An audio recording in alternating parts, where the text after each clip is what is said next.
The Time Machine by H. G. Wells. Introduction. The time traveler, for so it will be convenient to speak of him, was expounding a recondite matter to us. His pale grey eyes shone and twinkled, and his usually pale face was flushed and animated. The fire burnt brightly, and the soft radiance of the incandescent lights in the lilies of silver caught the bubbles that flashed and passed in our glasses. Our chairs, being his patents, embraced and caressed us rather than submitted to be sat upon, and there was that luxurious after-dinner atmosphere when thought runs gracefully free of the trammels of precision. And he put it to us in this way, marking the points with a lean forefinger, as we sat and lazily admired his earnestness over this new paradox, as we thought it, and his fecundity. You must follow me carefully. I shall have to controvert one or two ideas that are almost universally accepted. The geometry, for instance, they taught you at school is founded on a misconception. Is not that rather a large thing to expect us to begin upon, said Philby, an argumentative person with red hair. I do not mean to ask you to accept anything without reasonable ground for it. You will soon admit as much as I need from you. You know of course that a mathematical line, a line of thickness nil, has no real existence. They taught you that? Neither has a mathematical plane. These things are mere abstractions. That is all right, said the psychologist. Nor, having only length, breadth, and thickness, can a cube have a real existence. There I object, said Philby. Of course a solid body may exist. All real things? So most people think. But wait a moment. Can an instantaneous cube exist? Don't follow you, said Philby. Can a cube that does not last for any time at all have a real existence? Philby became pensive. Clearly, the time traveler proceeded, any real body must have extension in 4 directions. It must have length, breadth, thickness, and duration. But through a natural infirmity of the flesh, which I will explain to you in a moment, we incline to overlook this fact. There are really 4 dimensions, 3 which we call the 3 planes of space, and a 4th, time. There is, however, a tendency to draw an unreal distinction between the former 3 dimensions and the latter, because it happens that our consciousness moves intermittently in one direction along the latter from the beginning to the end of our lives. That, said a very young man, making spasmodic efforts to relight his cigar over the lamp, that very clear indeed. Now, it is very remarkable that this is so extensively overlooked, continued the time traveler, with a slight accession of cheerfulness. Really this is what is meant by the 4th dimension, though some people who talk about the 4th dimension do not know they mean it.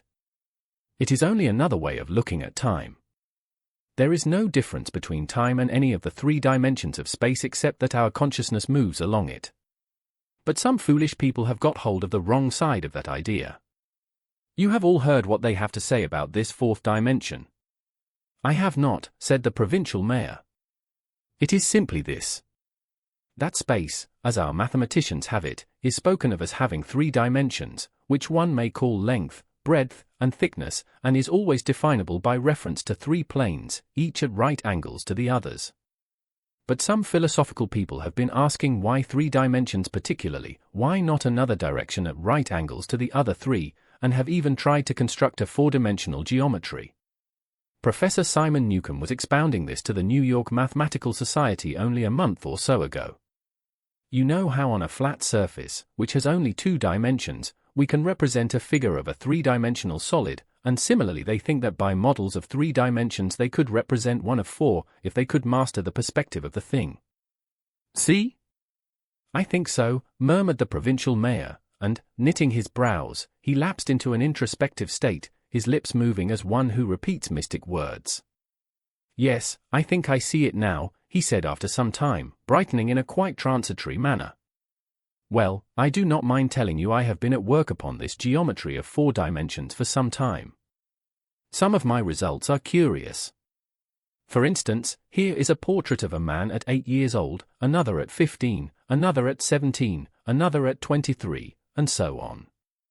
All these are evidently sections, as it were, 3-dimensional representations of his 4-dimension being, which is a fixed and unalterable thing. Scientific people, proceeded the time traveler, after the pause required for the proper assimilation of this, know very well that time is only a kind of space. Here is a popular scientific diagram, a weather record. This line I trace with my finger shows the movement of the barometer. Yesterday it was so high, yesterday night it fell, then this morning it rose again, and so gently upward to here. Surely the mercury did not trace this line in any of the dimensions of space generally recognized? But certainly it traced such a line, and that line, therefore, we must conclude, was along the time dimension.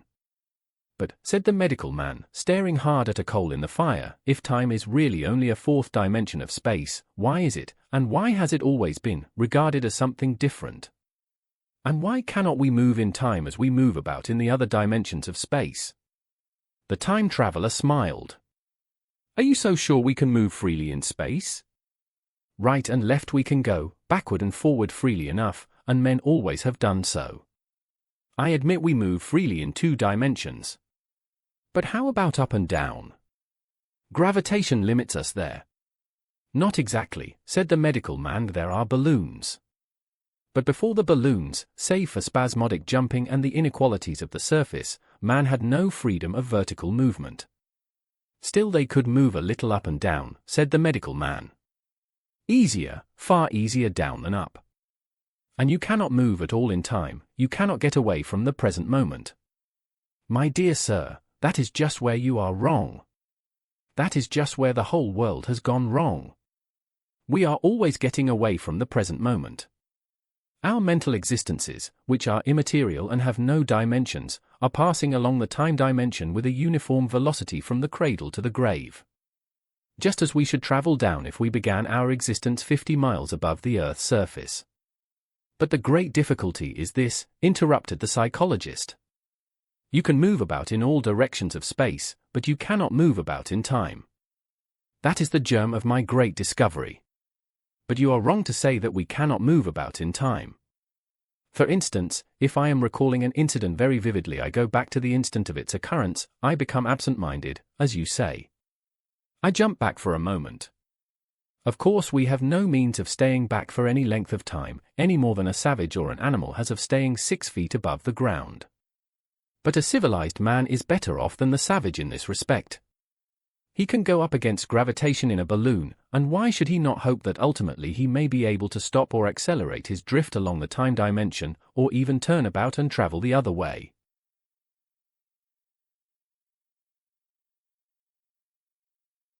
Oh, this, began Philby, is all. Why not, said the time traveler. It's against reason, said Philby. What reason, said the time traveler. You can show black is white by argument, said Philby, but you will never convince me. Possibly not, said the time traveler. But now you begin to see the object of my investigations into the geometry of 4 dimensions. Long ago I had a vague inkling of a machine. To travel through time, exclaimed the very young man. That shall travel indifferently in any direction of space and time, as the driver determines. Philby contented himself with laughter. But I have experimental verification, said the time traveler. It would be remarkably convenient for the historian, the psychologist suggested. One might travel back and verify the accepted account of the Battle of Hastings, for instance. Don't you think you would attract attention, said the medical man. Our ancestors had no great tolerance for anachronisms. One might get one's Greek from the very lips of Homer and Plato, the very young man thought. In which case they would certainly plough you for the little go. The German scholars have improved Greek so much. Then there is the future, said the very young man. Just think. One might invest all one's money, leave it to accumulate at interest, and hurry on ahead. To discover a society, said I, erected on a strictly communistic basis. Of all the wild extravagant theories, began the psychologist. Yes, so it seemed to me, and so I never talked of it until. Experimental verification, cried I. You are going to verify that? The experiment, cried Philby, who was getting brain-weary.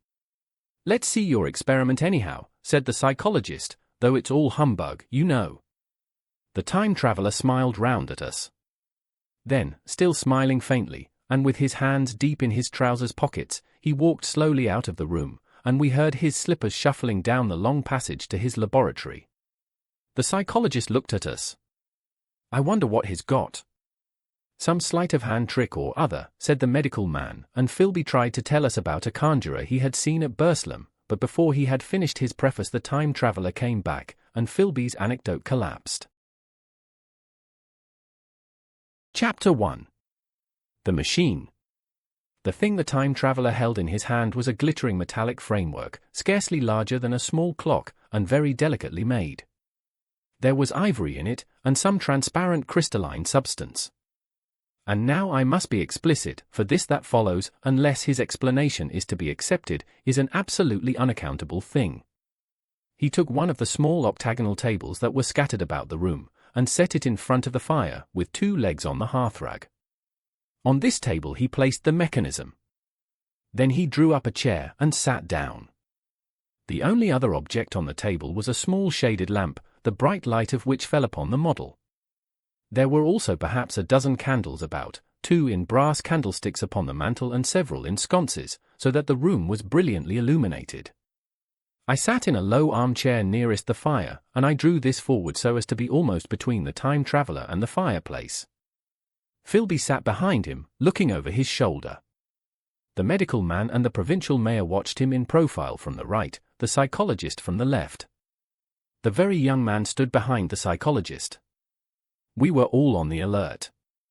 It appears incredible to me that any kind of trick, however subtly conceived and however adroitly done, could have been played upon us under these conditions. The time traveler looked at us, and then at the mechanism. "Well," said the psychologist. "This little affair," said the time traveler, resting his elbows upon the table and pressing his hands together above the apparatus, "is only a model. It is my plan for a machine to travel through time.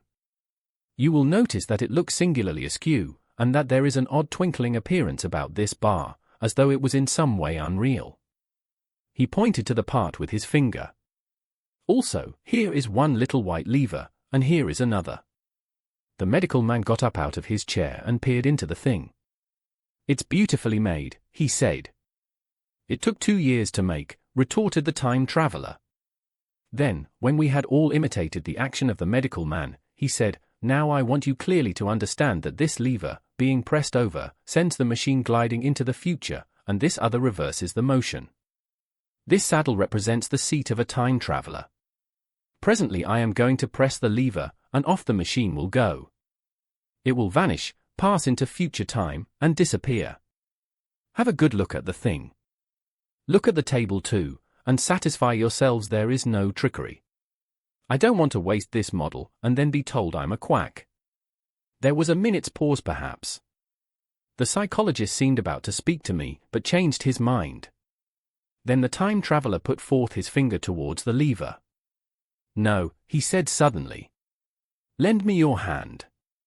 And turning to the psychologist, he took that individual's hand in his own and told him to put out his forefinger. So that it was the psychologist himself who sent forth the model time machine on its interminable voyage. We all saw the lever turn. I am absolutely certain there was no trickery. There was a breath of wind, and the lamp flame jumped. One of the candles on the mantel was blown out, and the little machine suddenly swung round, became indistinct, was seen as a ghost for a second perhaps, as an eddy of faintly glittering brass and ivory, and it was gone, vanished. Save for the lamp the table was bare. Everyone was silent for a minute. Then Philby said he was damned. The psychologist recovered from his stupor, and suddenly looked under the table. At that the time traveler laughed cheerfully. "Well," he said, with a reminiscence of the psychologist. Then, getting up, he went to the tobacco jar on the mantel, and with his back to us began to fill his pipe. We stared at each other. "Look here," said the medical man, "are you in earnest about this? Do you seriously believe that that machine has traveled into time?" "Certainly," said the time traveler, stooping to light a spill at the fire. Then he turned, lighting his pipe, to look at the psychologist's face. The psychologist, to show that he was not unhinged, helped himself to a cigar and tried to light it uncut. "What is more, I have a big machine nearly finished in there," he indicated the laboratory, "and when that is put together I mean to have a journey on my own account. You mean to say that that machine has traveled into the future, said Philby. Into the future or the past, I don't, for certain, know which. After an interval the psychologist had an inspiration. It must have gone into the past if it has gone anywhere, he said. Why? Said the time traveler. Because I presume that it has not moved in space, and if it traveled into the future it would still be here all this time, since it must have traveled through this time. But, said I, if it traveled into the past it would have been visible when we came first into this room, and last Thursday when we were here, and the Thursday before that, and so forth. Serious objections, remarked the provincial mayor, with an air of impartiality, turning towards the time traveler. Not a bit, said the time traveler, and, to the psychologist, you think. You can explain that. Its presentation below the threshold, you know, diluted presentation. Of course, said the psychologist, and reassured us. That's a simple point of psychology. I should have thought of it. It's plain enough, and helps the paradox delightfully. We cannot see it, nor can we appreciate this machine, any more than we can the spoke of a wheel spinning, or a bullet flying through the air. If it is traveling through time 50 times or 100 times faster than we are, if it gets through a minute while we get through a second, the impression it creates will of course be only 1/50th or 100th of what it would make if it were not traveling in time. That's plain enough. He passed his hand through the space in which the machine had been. You see, he said, laughing. We sat and stared at the vacant table for a minute or so. Then the time traveler asked us what we thought of it all. It sounds plausible enough tonight, said the medical man, but wait until tomorrow. Wait for the common sense of the morning. Would you like to see the time machine itself? Asked the time traveler. And therewith, taking the lamp in his hand, he led the way down the long, draughty corridor to his laboratory. I remember vividly the flickering light, his queer, broad head in silhouette, the dance of the shadows, how we all followed him, puzzled but incredulous, and how there in the laboratory we beheld a larger edition of the little mechanism which we had seen vanish from before our eyes. Parts were of nickel, parts of ivory, parts had certainly been filed or sawn out of rock crystal. The thing was generally complete, but the twisted crystalline bars lay unfinished upon the bench beside some sheets of drawings, and I took one up for a better look at it. Quartz it seemed to be. Look here, said the medical man, are you perfectly serious? Or is this a trick, like that ghost you showed us last Christmas? Upon that machine, said the time traveler, holding the lamp aloft, I intend to explore time. Is that plain? I was never more serious in my life. None of us quite knew how to take it. I caught Philby's eye over the shoulder of the medical man, and he winked at me solemnly. Chapter 2. The Time Traveler Returns. I think that at that time none of us quite believed in the time machine. The fact is, the time traveler was one of those men who are too clever to be believed. You never felt that you saw all round him, you always suspected some subtle reserve, some ingenuity in ambush, behind his lucid frankness. Had Philby shown the model and explained the matter in the time traveler's words, we should have shown him far less skepticism. For we should have perceived his motives. A pork butcher could understand Philby. But the time traveler had more than a touch of whim among his elements, and we distrusted him. Things that would have made the fame of a less clever man seem tricks in his hands. It is a mistake to do things too easily. The serious people who took him seriously never felt quite sure of his deportment. They were somehow aware that trusting their reputations for judgment with him was like furnishing a nursery with eggshell china. So I don't think any of us said very much about time traveling in the interval between that Thursday and the next, though its odd potentialities ran, no doubt, in most of our minds, its plausibility, that is, its practical incredibleness, the curious possibilities of anachronism and of utter confusion it suggested. For my own part, I was particularly preoccupied with the trick of the model. That I remember discussing with the medical man, whom I met on Friday at the Linnaean. He said he had seen a similar thing at Tübingen, and laid considerable stress on the blowing out of the candle. But how the trick was done he could not explain. The next Thursday I went again to Richmond. I suppose I was one of the time traveller's most constant guests, and, arriving late, found 4 or 5 men already assembled in his drawing-room. The medical man was standing before the fire with a sheet of paper in one hand and his watch in the other. I looked round for the time traveler, and "It's 7:30 now," said the medical man. "I suppose we'd better have dinner." "Where's?" said I, naming our host. "You've just come?" "It's rather odd. He's unavoidably detained. He asks me in this note to lead off with dinner at 7 if he's not back. Says he'll explain when he comes. It seems a pity to let the dinner spoil," said the editor of a well-known daily paper, and thereupon the doctor rang the bell. The psychologist was the only person besides the doctor and myself who had attended the previous dinner. The other men were blank, the editor aforementioned, a certain journalist, and another, a quiet, shy man with a beard, whom I didn't know, and who, as far as my observation went, never opened his mouth all the evening. There was some speculation at the dinner table about the time traveler's absence, and I suggested time traveling, in a half-jocular spirit. The editor wanted that explained to him, and the psychologist volunteered a wooden account of an ingenious paradox and trick we had witnessed that day week. He was in the midst of his exposition when the door from the corridor opened slowly and without noise. I was facing the door, and saw it first. "Hello," I said. "At last." And the door opened wider, and the time traveler stood before us. I gave a cry of surprise. "Good heavens! Man, what's the matter?" cried the medical man, who saw him next.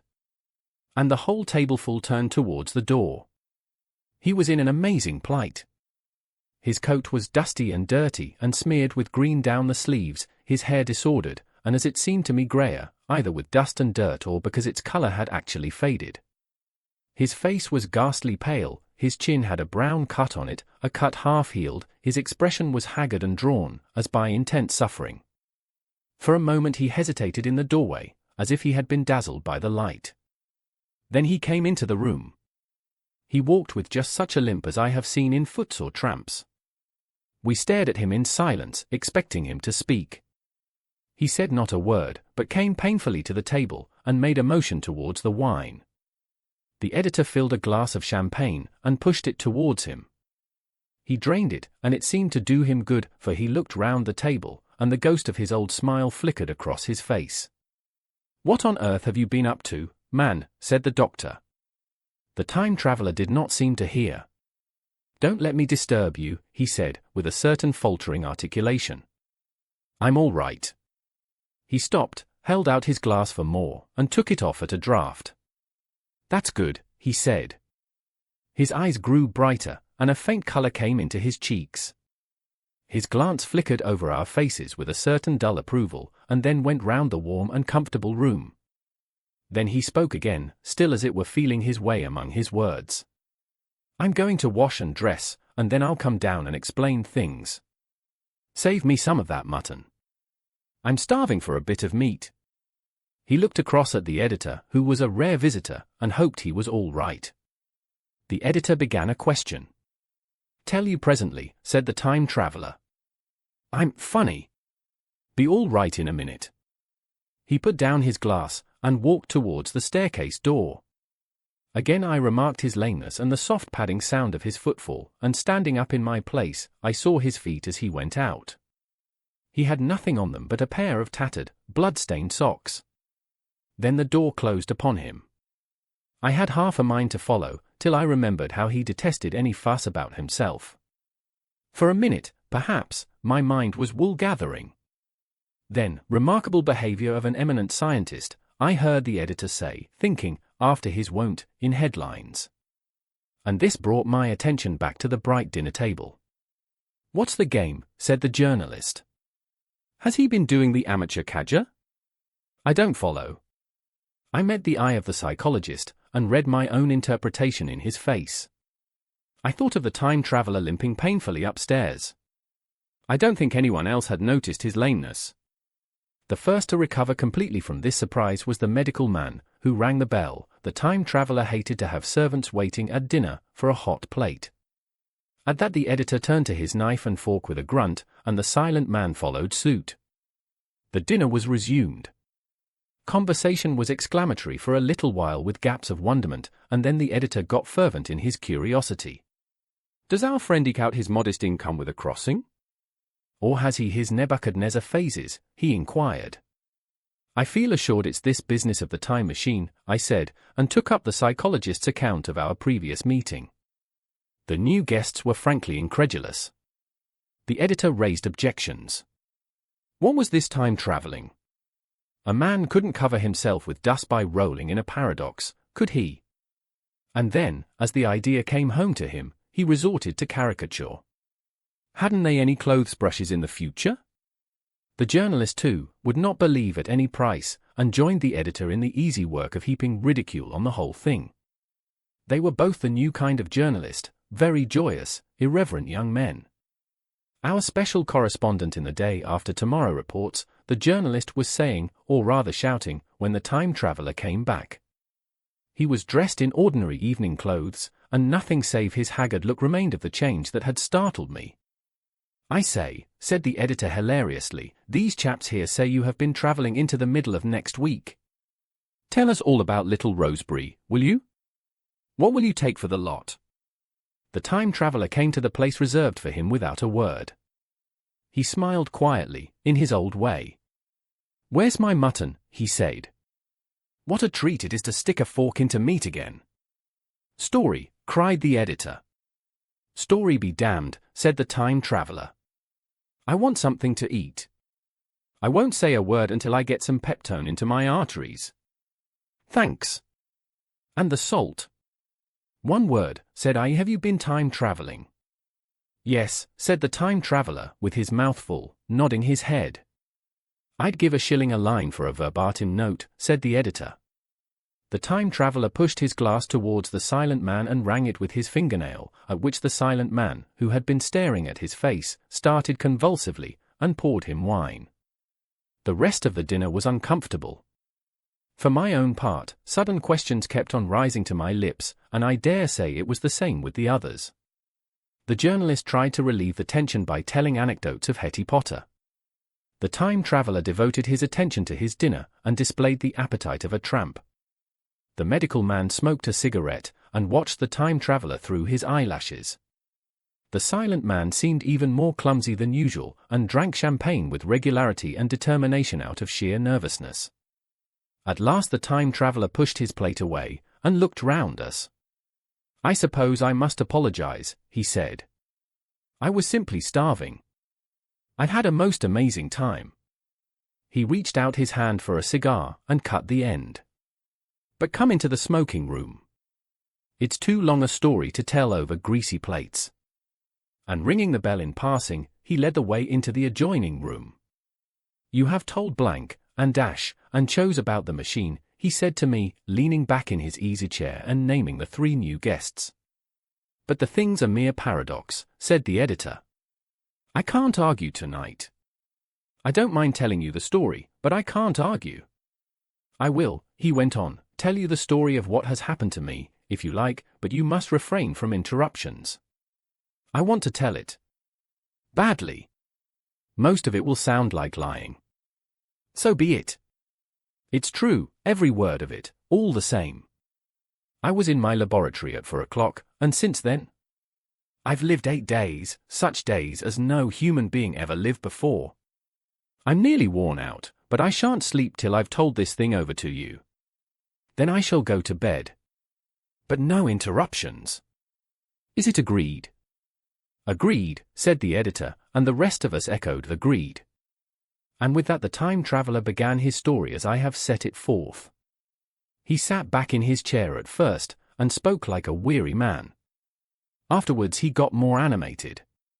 In writing it down I feel with only too much keenness the inadequacy of pen and ink, and, above all, my own inadequacy, to express its quality.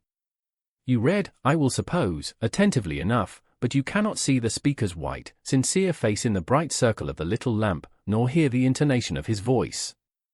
You cannot know how his expression followed the turns of his story. Most of us hearers were in shadow, for the candles in the smoking room had not been lighted, and only the face of the journalist and the legs of the silent man from the knees downward were illuminated. At first we glanced now and again at each other. After a time we ceased to do that, and looked only at the time traveler's face. Chapter 3. Time Traveling. I told some of you last Thursday of the principles of the time machine, and showed you the actual thing itself, incomplete in the workshop. There it is now, a little travel-worn, truly, and one of the ivory bars is cracked, and a brass rail bent, but the rest of it's sound enough. I expected to finish it on Friday, but on Friday, when the putting together was nearly done, I found that one of the nickel bars was exactly 1 inch too short, and this I had to get remade, so that the thing was not complete until this morning. It was at 10 o'clock today that the first of all time machines began its career. I gave it a last tap, tried all the screws again, put one more drop of oil on the quartz rod, and sat myself in the saddle. I suppose a suicide who holds a pistol to his skull feels much the same wonder at what will come next as I felt then.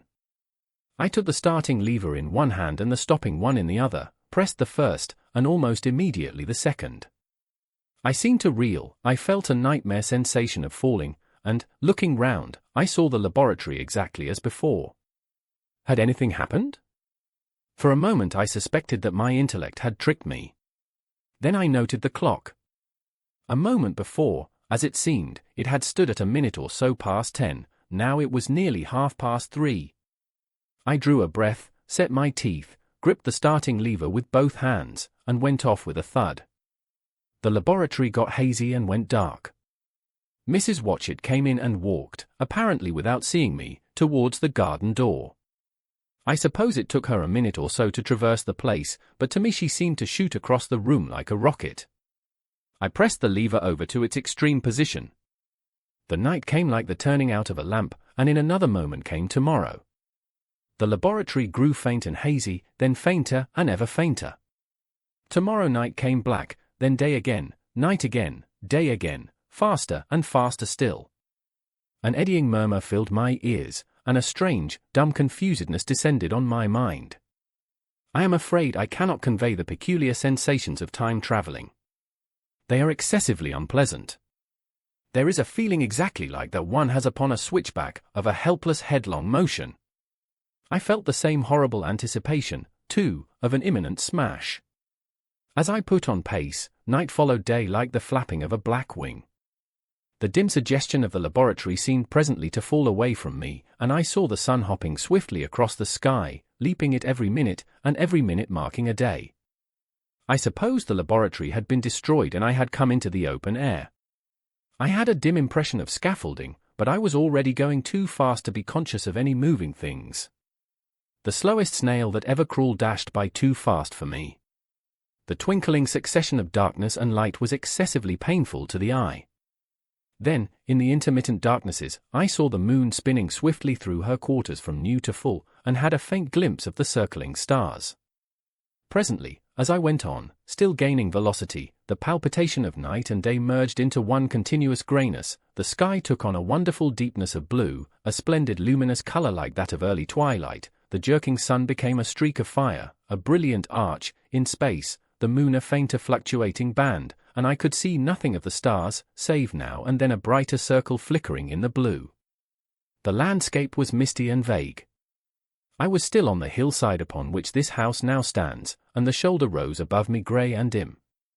I saw trees growing and changing like puffs of vapor, now brown, now green, they grew, spread, shivered, and passed away.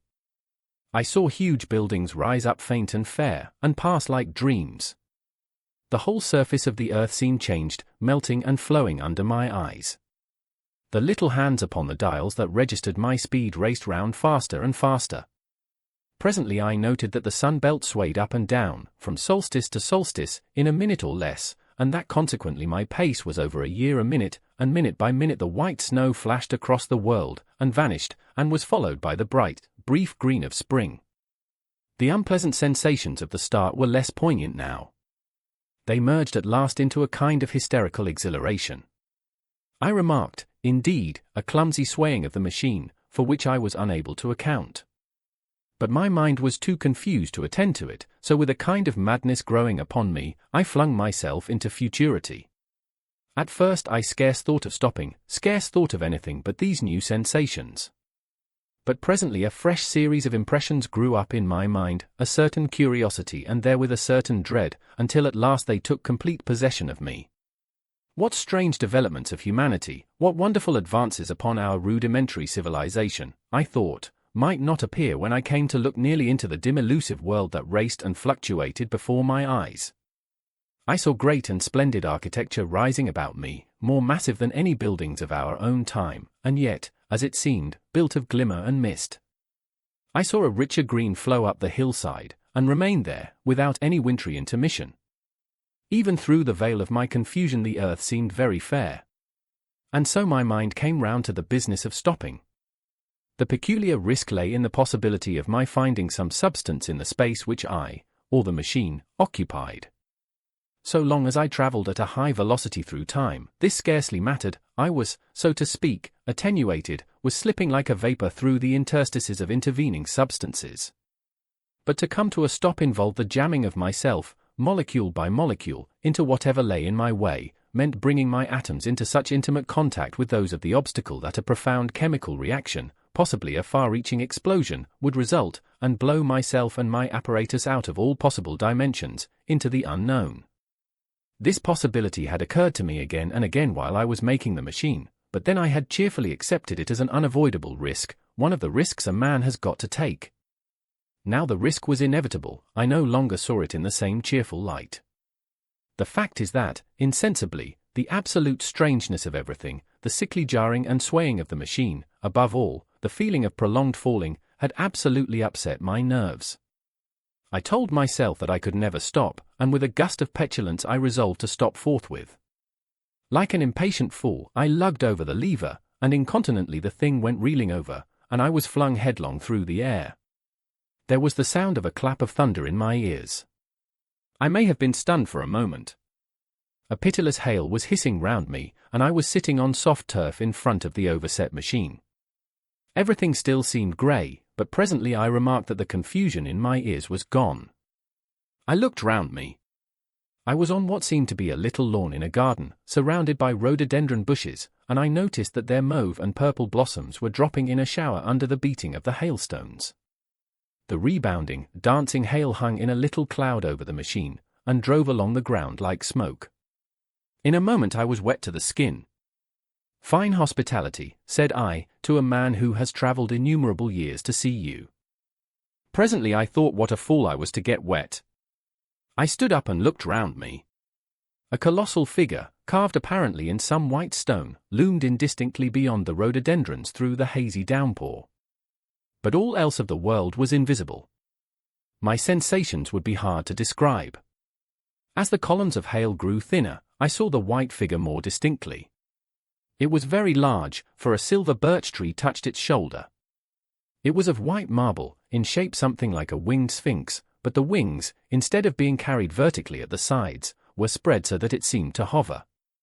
The pedestal, it appeared to me, was of bronze, and was thick with verdigris. It chanced that the face was towards me, the sightless eyes seemed to watch me, there was the faint shadow of a smile on the lips. It was greatly weather-worn, and that imparted an unpleasant suggestion of disease. I stood looking at it for a little space, half a minute, perhaps, or half an hour. It seemed to advance and to recede as the hail drove before it denser or thinner. At last I tore my eyes from it for a moment, and saw that the hail curtain had worn threadbare, and that the sky was lightening with the promise of the sun. I looked up again at the crouching white shape, and the full temerity of my voyage came suddenly upon me. What might appear when that hazy curtain was altogether withdrawn? What might not have happened to men? What if cruelty had grown into a common passion? What if in this interval the race had lost its manliness, and had developed into something inhuman, unsympathetic, and overwhelmingly powerful? I might seem some old-world savage animal, only the more dreadful and disgusting for our common likeness, a foul creature to be incontinently slain. Already I saw other vast shapes, huge buildings with intricate parapets and tall columns, with a wooded hillside dimly creeping in upon me through the lessening storm. I was seized with a panic fear. I turned frantically to the time machine, and strove hard to readjust it. As I did so the shafts of the sun smoked through the thunderstorm. The grey downpour was swept aside and vanished like the trailing garments of a ghost. Above me, in the intense blue of the summer sky, some faint brown shreds of cloud whirled into nothingness. The great buildings about me stood out clear and distinct, shining with the wet of the thunderstorm, and picked out in white by the unmelted hailstones piled along their courses. I felt naked in a strange world. I felt as perhaps a bird may feel in the clear air, knowing the hawk wings above and will swoop. My fear grew to frenzy. I took a breathing space, set my teeth, and again grappled fiercely, wrist and knee, with the machine. It gave under my desperate onset and turned over. It struck my chin violently.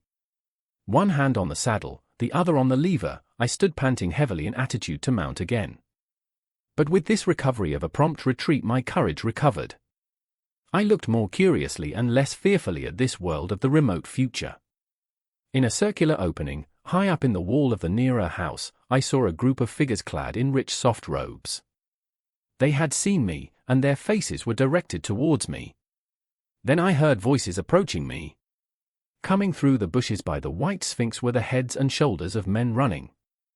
One of these emerged in a pathway leading straight to the little lawn upon which I stood with my machine. He was a slight creature, perhaps 4 feet high, clad in a purple tunic, girdled at the waist with a leather belt. Sandals or buskins, I could not clearly distinguish which, were on his feet. His legs were bare to the knees, and his head was bare. Noticing that, I noticed for the first time how warm the air was. He struck me as being a very beautiful and graceful creature, but indescribably frail. His flushed face reminded me of the more beautiful kind of consumptive, that hectic beauty of which we used to hear so much. At the sight of him I suddenly regained confidence. I took my hands from the machine. Chapter 4. In the Golden Age. In another moment we were standing face to face, I and this fragile thing out of futurity. He came straight up to me and laughed into my eyes. The absence from his bearing of any sign of fear struck me at once. Then he turned to the 2 others who were following him and spoke to them in a strange and very sweet and liquid tongue. There were others coming, and presently a little group of perhaps 8 or 10 of these exquisite creatures were about me. One of them addressed me. It came into my head, oddly enough, that my voice was too harsh and deep for them. So I shook my head, and, pointing to my ears, shook it again. He came a step forward, hesitated, and then touched my hand. Then I felt other soft little tentacles upon my back and shoulders. They wanted to make sure I was real. There was nothing in this at all alarming. Indeed, there was something in these pretty little people that inspired confidence, a graceful gentleness, a certain childlike ease. And besides, they looked so frail that I could fancy myself flinging the whole dozen of them about like ninepins. But I made a sudden motion to warn them when I saw their little pink hands feeling at the time machine. Happily then, when it was not too late, I thought of a danger I had hitherto forgotten, and reaching over the bars of the machine I unscrewed the little levers that would set it in motion, and put these in my pocket. Then I turned again to see what I could do in the way of communication. And then, looking more nearly into their features, I saw some further peculiarities in their Dresden china type of prettiness. Their hair, which was uniformly curly, came to a sharp end at the neck and cheek. There was not the faintest suggestion of it on the face, and their ears were singularly minute. The mouths were small, with bright red, rather thin lips, and the little chins ran to a point. The eyes were large and mild, and, this may seem egotism on my part, I fancied even that there was a certain lack of the interest I might have expected in them. As they made no effort to communicate with me, but simply stood round me smiling and speaking in soft cooing notes to each other, I began the conversation. I pointed to the time machine and to myself. Then, hesitating for a moment how to express time, I pointed to the sun. At once a quaintly pretty little figure in checkered purple and white followed my gesture, and then astonished me by imitating the sound of thunder. For a moment I was staggered, though the import of his gesture was plain enough. The question had come into my mind abruptly, were these creatures fools? You may hardly understand how it took me. You see, I had always anticipated that the people of the year 802,000 odd would be incredibly in front of us in knowledge, art, everything. Then one of them suddenly asked me a question that showed him to be on the intellectual level of one of our 5-year-old children, asked me, in fact, if I had come from the sun in a thunderstorm. It let loose the judgment I had suspended upon their clothes, their frail light limbs, and fragile features. A flow of disappointment rushed across my mind. For a moment I felt that I had built the time machine in vain. I nodded, pointed to the sun, and gave them such a vivid rendering of a thunderclap as startled them. They all withdrew a pace or so and bowed. Then came one laughing towards me, carrying a chain of beautiful flowers altogether new to me, and put it about my neck. The idea was received with melodious applause, and presently they were all running to and fro for flowers, and laughingly flinging them upon me until I was almost smothered with blossom. You who have never seen the like can scarcely imagine what delicate and wonderful flowers countless years of culture had created. Then someone suggested that their plaything should be exhibited in the nearest building, and so I was led past the Sphinx of white marble, which had seemed to watch me all the while with a smile at my astonishment, towards a vast grey edifice of fretted stone. As I went with them, the memory of my confident anticipations of a profoundly grave and intellectual posterity came, with irresistible merriment, to my mind. The building had a huge entry, and was altogether of colossal dimensions. I was naturally most occupied with the growing crowd of little people, and with the big open portals that yawned before me shadowy and mysterious. My general impression of the world I saw over their heads was a tangled waste of beautiful bushes and flowers, a long neglected and yet weedless garden. I saw a number of tall spikes of strange white flowers, measuring a foot perhaps across the spread of the waxen petals. They grew scattered, as if wild, among the variegated shrubs, but, as I say, I did not examine them closely at this time. The time machine was left deserted on the turf among the rhododendrons. The arch of the doorway was richly carved, but naturally I did not observe the carving very narrowly, though I fancied I saw suggestions of old Phoenician decorations as I passed through, and it struck me that they were very badly broken and weather-worn. Several more brightly clad people met me in the doorway, and so we entered, I, dressed in dingy 19th-century garments, looking grotesque enough, garlanded with flowers, and surrounded by an eddying mass of bright, soft-colored robes and shining white limbs, in a melodious whirl of laughter and laughing speech. The big doorway opened into a proportionately great hall hung with brown. The roof was in shadow, and the windows, partially glazed with colored glass and partially unglazed, admitted a tempered light. The floor was made up of huge blocks of some very hard white metal, not plates nor slabs, blocks, and it was so much worn, as I judged by the going to and fro of past generations, as to be deeply channeled along the more frequented ways. Transverse to the length were innumerable tables made of slabs of polished stone, raised, perhaps, a foot from the floor, and upon these were heaps of fruits. Some I recognized as a kind of hypertrophied raspberry and orange, but for the most part they were strange. Between the tables was scattered a great number of cushions. Upon these my conductors seated themselves, signing for me to do likewise. With a pretty absence of ceremony they began to eat the fruit with their hands, flinging peel and stalks, and so forth, into the round openings in the sides of the tables. I was not loath to follow their example, for I felt thirsty and hungry. As I did so I surveyed the hall at my leisure. And perhaps the thing that struck me most was its dilapidated look. The stained glass windows, which displayed only a geometrical pattern, were broken in many places, and the curtains that hung across the lower end were thick with dust. And it caught my eye that the corner of the marble table near me was fractured. Nevertheless, the general effect was extremely rich and picturesque. There were, perhaps, a couple of hundred people dining in the hall, and most of them, seated as near to me as they could come, were watching me with interest, their little eyes shining over the fruit they were eating. All were clad in the same soft, and yet strong, silky material. Fruit, by the by, was all their diet. These people of the remote future were strict vegetarians, and while I was with them, in spite of some carnal cravings, I had to be frugivorous also. Indeed, I found afterwards that horses, cattle, sheep, dogs, had followed the ichthyosaurus into extinction. But the fruits were very delightful, or one, in particular, that seemed to be in season all the time I was there, a flowery thing in a three-sided husk, was especially good, and I made it my staple. At first I was puzzled by all these strange fruits, and by the strange flowers I saw, but later I began to perceive their import. However, I am telling you of my fruit dinner in the distant future now. So soon as my appetite was a little checked, I determined to make a resolute attempt to learn the speech of these new men of mine. Clearly that was the next thing to do. The fruit seemed a convenient thing to begin upon, and holding one of these up I began a series of interrogative sounds and gestures. I had some considerable difficulty in conveying my meaning. At first my efforts met with a stare of surprise or inextinguishable laughter, but presently a fair-haired little creature seemed to grasp my intention and repeated a name.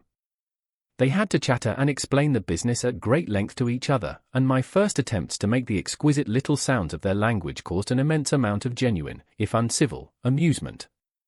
However, I felt like a schoolmaster amidst children, and persisted, and presently I had a score of noun substantives at least at my command, and then I got to demonstrative pronouns, and even the verb to eat. But it was slow work, and the little people soon tired and wanted to get away from my interrogations, so I determined, rather of necessity, to let them give their lessons in little doses when they felt inclined. And very little doses I found they were before long, for I never met people more indolent or more easily fatigued. Chapter 5. The Sunset of Mankind. A queer thing I soon discovered about my little hosts, and that was their lack of interest. They would come to me with eager cries of astonishment, like children, but, like children, they would soon stop examining me, and wander away after some other toy. The dinner and my conversational beginnings ended, I noted for the first time that almost all those who had surrounded me at first were gone. It is odd, too, how speedily I came to disregard these little people. I went out through the portal into the sunlit world again as soon as my hunger was satisfied. I was continually meeting more of these men of the future, who would follow me a little distance, chatter and laugh about me, and, having smiled and gesticulated in a friendly way, leave me again to my own devices. The calm of evening was upon the world as I emerged from the great hall, and the scene was lit by the warm glow of the setting sun. At first things were very confusing. Everything was so entirely different from the world I had known, even the flowers. The big building I had left was situated on the slope of a broad river valley, but the Thames had shifted, perhaps, a mile from its present position. I resolved to mount to the summit of a crest, perhaps a mile and a half away, from which I could get a wider view of this our planet in the year 802,701 AD. For that, I should explain, was the date the little dials of my machine recorded. As I walked I was watching for every impression that could possibly help to explain the condition of ruinous splendor in which I found the world, for ruinous it was. A little way up the hill, for instance, was a great heap of granite, bound together by masses of aluminium, a vast labyrinth of precipitous walls and crumpled heaps, amidst which were thick heaps of very beautiful pagoda-like plants, nettles possibly, but wonderfully tinted with brown about the leaves, and incapable of stinging. It was evidently the derelict remains of some vast structure, to what end built I could not determine. It was here that I was destined, at a later date, to have a very strange experience, the first intimation of a still stranger discovery, but of that I will speak in its proper place. Looking round, with a sudden thought, from a terrace on which I rested for a while, I realized that there were no small houses to be seen. Apparently the single house, and possibly even the household, had vanished. Here and there among the greenery were palace-like buildings, but the house and the cottage, which form such characteristic features of our own English landscape, had disappeared. Communism, said I to myself. And on the heels of that came another thought. I looked at the half-dozen little figures that were following me.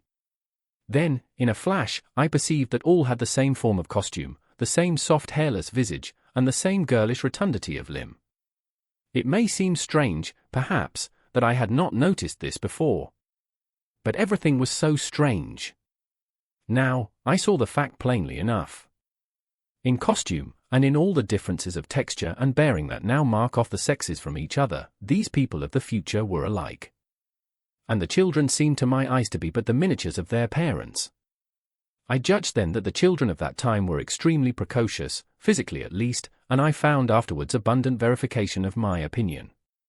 Seeing the ease and security in which these people were living, I felt that this close resemblance of the sexes was after all what one would expect for the strength of a man and the softness of a woman, the institution of the family, and the differentiation of occupations are mere militant necessities of an age of physical force. Where population is balanced and abundant, much childbearing becomes an evil rather than a blessing to the state. Where violence comes but rarely and offspring are secure, there is less necessity, indeed there is no necessity, for an efficient family, and the specialization of the sexes with reference to their children's needs disappears. We see some beginnings of this even in our own time, and in this future age it was complete. This, I must remind you, was my speculation at the time. Later, I was to appreciate how far it fell short of the reality. While I was musing upon these things, my attention was attracted by a pretty little structure, like a well under a cupola. I thought in a transitory way of the oddness of wells still existing, and then resumed the thread of my speculations. There were no large buildings towards the top of the hill, and as my walking powers were evidently miraculous, I was presently left alone for the first time. With a strange sense of freedom and adventure I pushed on up to the crest. There I found a seat of some yellow metal that I did not recognize, corroded in places with a kind of pinkish rust and half smothered in soft moss, the armrests cast and filed into the resemblance of griffins' heads. I sat down on it, and I surveyed the broad view of our old world under the sunset of that long day. It was as sweet and fair a view as I have ever seen. The sun had already gone below the horizon and the west was flaming gold, touched with some horizontal bars of purple and crimson. Below was the valley of the Thames, in which the river lay like a band of burnished steel. I have already spoken of the great palaces dotted about among the variegated greenery, some in ruins and some still occupied. Here and there rose a white or silvery figure in the waste garden of the earth. Here and there came the sharp vertical line of some cupola or obelisk. There were no hedges, no signs of proprietary rights, no evidences of agriculture. The whole earth had become a garden. So watching, I began to put my interpretation upon the things I had seen, and as it shaped itself to me that evening, my interpretation was something in this way.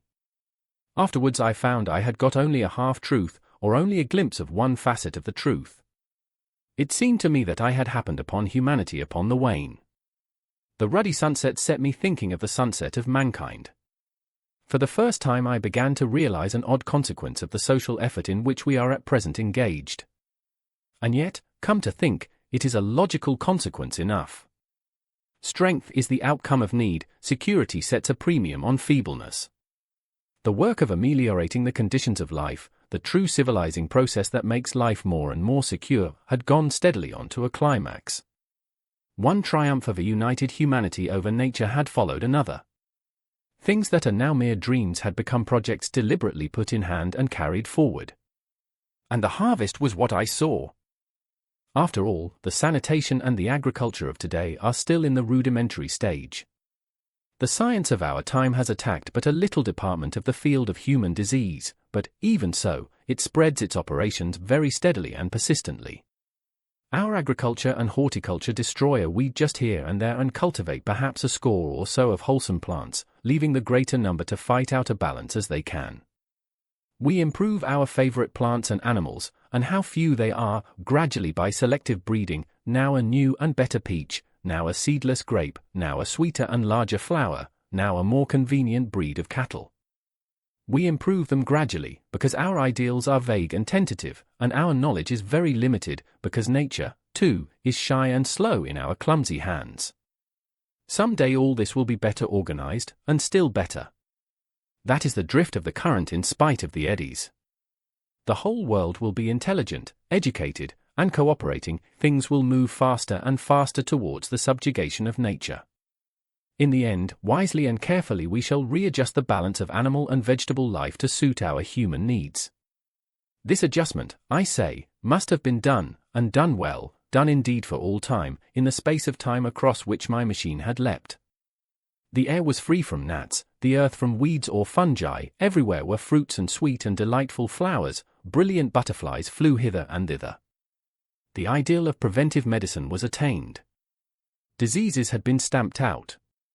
I saw no evidence of any contagious diseases during all my stay. And I shall have to tell you later that even the processes of putrefaction and decay had been profoundly affected by these changes. Social triumphs, too, had been effected. I saw mankind housed in splendid shelters, gloriously clothed, and as yet I had found them engaged in no toil. There were no signs of struggle, neither social nor economical struggle. The shop, the advertisement, traffic, all that commerce which constitutes the body of our world, was gone. It was natural on that golden evening that I should jump at the idea of a social paradise. The difficulty of increasing population had been met, I guessed, and population had ceased to increase. But with this change in condition comes inevitably adaptations to the change. What, unless biological science is a mass of errors, is the cause of human intelligence and vigor? Hardship and freedom, conditions under which the active, strong, and subtle survive and the weaker go to the wall, conditions that put a premium upon the loyal alliance of capable men, upon self-restraint, patience, and decision. And the institution of the family, and the emotions that arise therein, the fierce jealousy, the tenderness for offspring, parental self-devotion, all found their justification and support in the imminent dangers of the young. Now, where are these imminent dangers? There is a sentiment arising, and it will grow, against connubial jealousy, against fierce maternity, against passion of all sorts, unnecessary things now, and things that make us uncomfortable, savage survivals, discords in a refined and pleasant life. I thought of the physical slightness of the people, their lack of intelligence, and those big abundant ruins, and it strengthened my belief in a perfect conquest of nature. For after the battle comes quiet.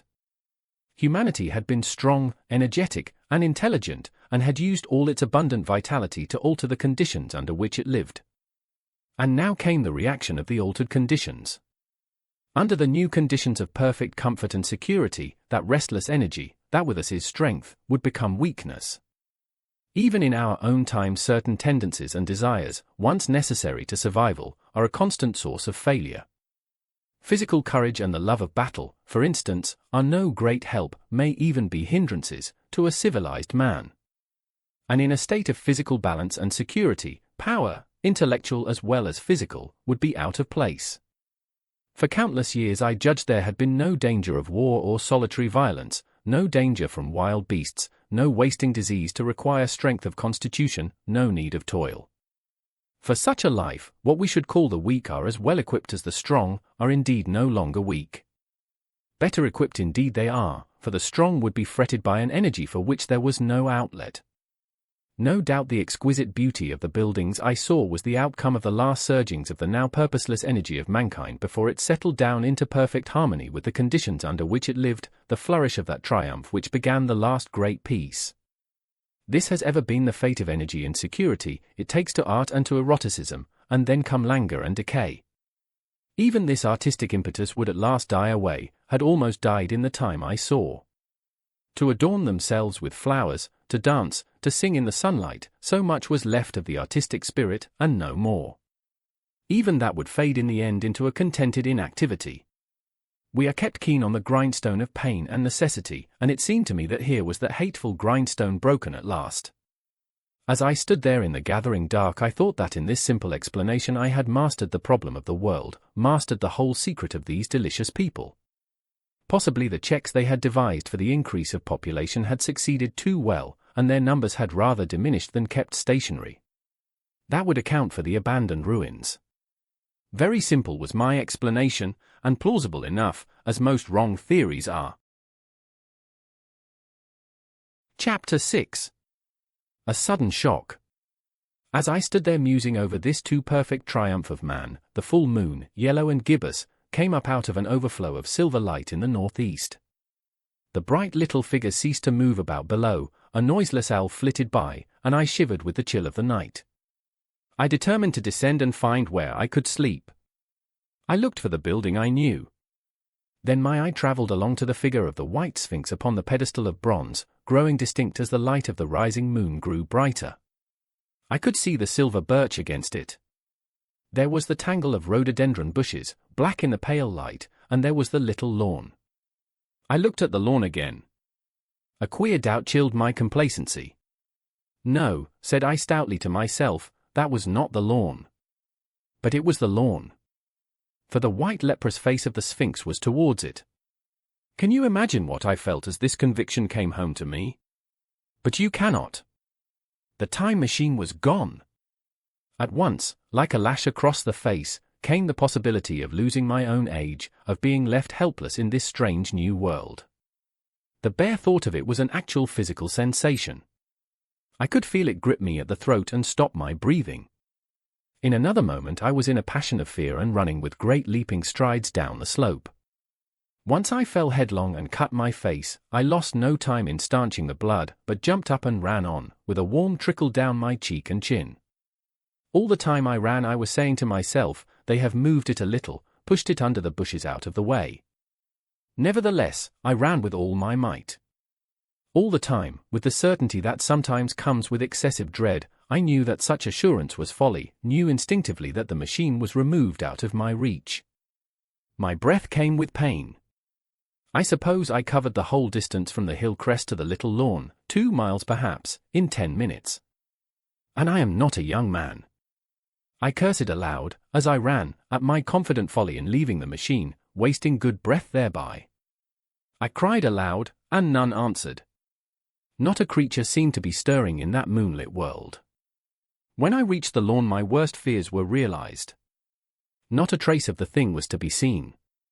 I felt faint and cold when I faced the empty space among the black tangle of bushes. I ran round it furiously, as if the thing might be hidden in a corner, and then stopped abruptly, with my hands clutching my hair. Above me towered the Sphinx, upon the bronze pedestal, white, shining, leprous, in the light of the rising moon. It seemed to smile in mockery of my dismay. I might have consoled myself by imagining the little people had put the mechanism in some shelter for me, had I not felt assured of their physical and intellectual inadequacy.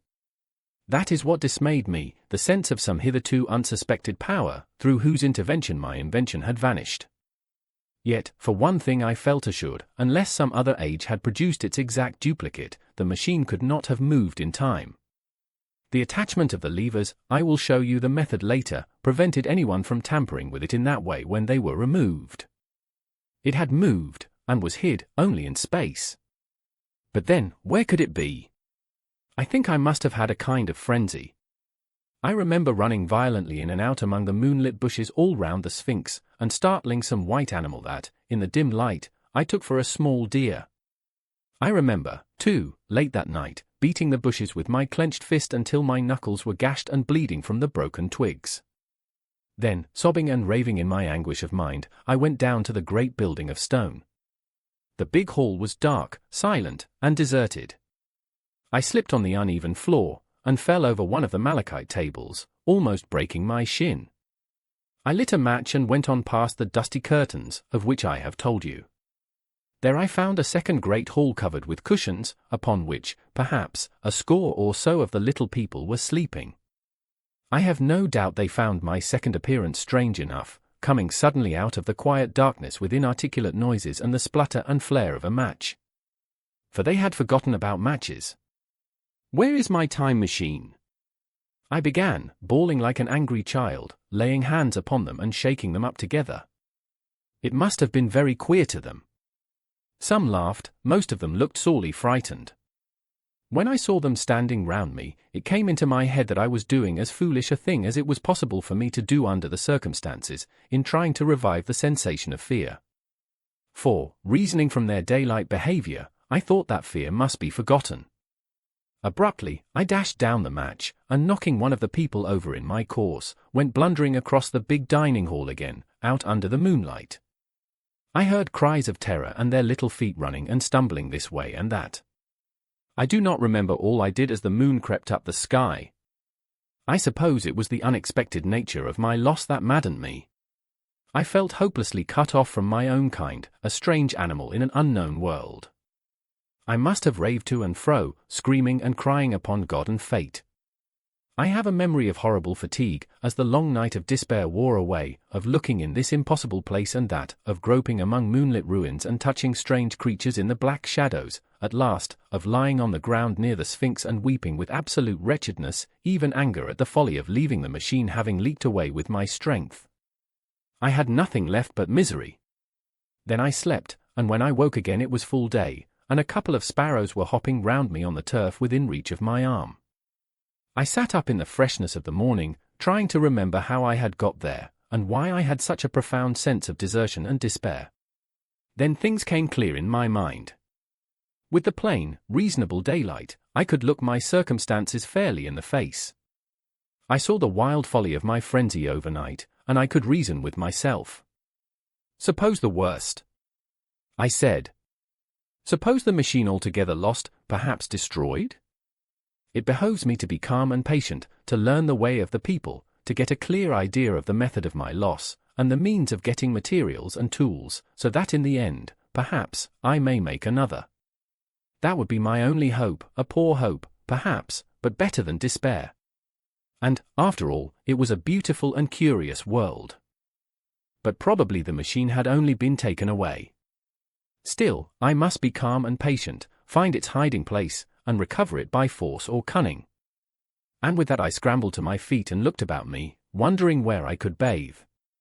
I felt weary, stiff, and travel-soiled. The freshness of the morning made me desire an equal freshness.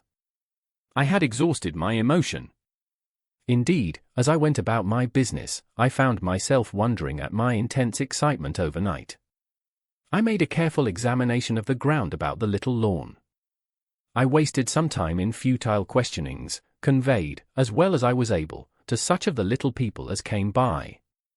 They all failed to understand my gestures, some were simply stolid, some thought it was a jest and laughed at me. I had the hardest task in the world to keep my hands off their pretty laughing faces. It was a foolish impulse, but the devil-begotten of fear and blind anger was ill-curbed and still eager to take advantage of my perplexity. The turf gave better counsel. I found a groove ripped in it, about midway between the pedestal of the Sphinx and the marks of my feet where, on arrival, I had struggled with the overturned machine. There were other signs of removal about, with queer narrow footprints like those I could imagine made by a sloth. This directed my closer attention to the pedestal. It was, as I think I have said, of bronze. It was not a mere block, but highly decorated with deep-framed panels on either side. I went and rapped at these. The pedestal was hollow. Examining the panels with care, I found them discontinuous with the frames. There were no handles or keyholes, but possibly the panels, if they were doors, as I supposed, opened from within. One thing was clear enough to my mind. It took no very great mental effort to infer that my time machine was inside that pedestal. But how it got there was a different problem. I saw the heads of two orange-clad people coming through the bushes and under some blossom-covered apple trees towards me. I turned smiling to them and beckoned them to me. They came, and then, pointing to the bronze pedestal, I tried to intimate my wish to open it. But at my first gesture towards this they behaved very oddly. I don't know how to convey their expression to you. Suppose you were to use a grossly improper gesture to a delicate-minded woman, it is how she would look. They went off as if they had received the last possible insult. I tried a sweet-looking little chap in white next, with exactly the same result. Somehow, his manner made me feel ashamed of myself. But, as you know, I wanted the time machine, and I tried him once more. As he turned off, like the others, my temper got the better of me. In 3 strides I was after him, had him by the loose part of his robe round the neck, and began dragging him towards the Sphinx. Then I saw the horror and repugnance of his face, and all of a sudden I let him go. But I was not beaten yet. I banged with my fist at the bronze panels. I thought I heard something stir inside. To be explicit, I thought I heard a sound like a chuckle, but I must have been mistaken. Then I got a big pebble from the river, and came and hammered till I had flattened a coil in the decorations, and the verdigris came off in powdery flakes. The delicate little people must have heard me hammering in gusty outbreaks a mile away on either hand, but nothing came of it. I saw a crowd of them upon the slopes, looking furtively at me. At last, hot and tired, I sat down to watch the place. But I was too restless to watch long. I am too occidental for a long vigil.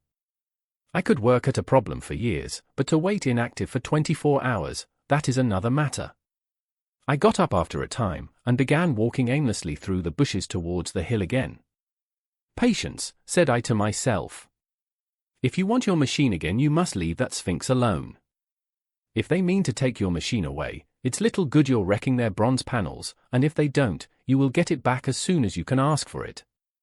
To sit among all those unknown things before a puzzle like that is hopeless. That way lies monomania. Face this world. Learn its ways, watch it, be careful of too hasty guesses at its meaning. In the end you will find clues to it all. Then suddenly the humor of the situation came into my mind, the thought of the years I had spent in study and toil to get into the future age, and now my passion of anxiety to get out of it. I had made myself the most complicated and the most hopeless trap that ever a man devised. Although it was at my own expense, I could not help myself. I laughed aloud. Going through the big palace, it seemed to me that the little people avoided me. It may have been my fancy, or it may have had something to do with my hammering at the gates of bronze. Yet I felt tolerably sure of the avoidance. I was careful, however, to show no concern and to abstain from any pursuit of them, and in the course of a day or two things got back to the old footing. I made what progress I could in the language, and in addition I pushed my explorations here and there. Either I missed some subtle point or their language was excessively simple, almost exclusively composed of concrete substantives and verbs. There seemed to be few, if any, abstract terms, or little use of figurative language. Their sentences were usually simple and of 2 words, and I failed to convey or understand any but the simplest propositions. I determined to put the thought of my time machine and the mystery of the bronze doors under the Sphinx as much as possible in a corner of memory, until my growing knowledge would lead me back to them in a natural way. Yet a certain feeling, you may understand, tethered me in a circle of a few miles round the point of my arrival. Chapter 7. Explanation. So far as I could see, all the world displayed the same exuberant richness as the Thames Valley. From every hill I climbed I saw the same abundance of splendid buildings, endlessly varied in material and style, the same clustering thickets of evergreens, the same blossom-laden trees and tree ferns. Here and there water shone like silver, and beyond, the land rose into blue undulating hills, and so faded into the serenity of the sky. A peculiar feature which presently attracted my attention was the presence of certain circular wells, several, as it seemed to me, of a very great depth. One lay by the path up the hill which I had followed during my first walk. Like the others, it was rimmed with bronze, curiously wrought, and protected by a little cupola from the rain. Sitting by the side of these wells, and peering down into the shafted darkness, I could see no gleam of water, nor could I start any reflection with a lighted match. But in all of them I heard a certain sound, a thud, thud, thud, like the beating of some big engine, and I discovered, from the flaring of my matches, that a steady current of air set down the shafts. Further, I threw a scrap of paper into the throat of one, and, instead of fluttering slowly down, it was at once sucked swiftly out of sight. After a time, too, I came to connect these wells with tall towers standing here and there upon the slopes, for above them there was often just such a flicker in the air as one sees on a hot day above a sun-scorched beach. Putting things together, I reached a strong suggestion of an extensive system of subterranean ventilation, whose true import it was difficult to imagine.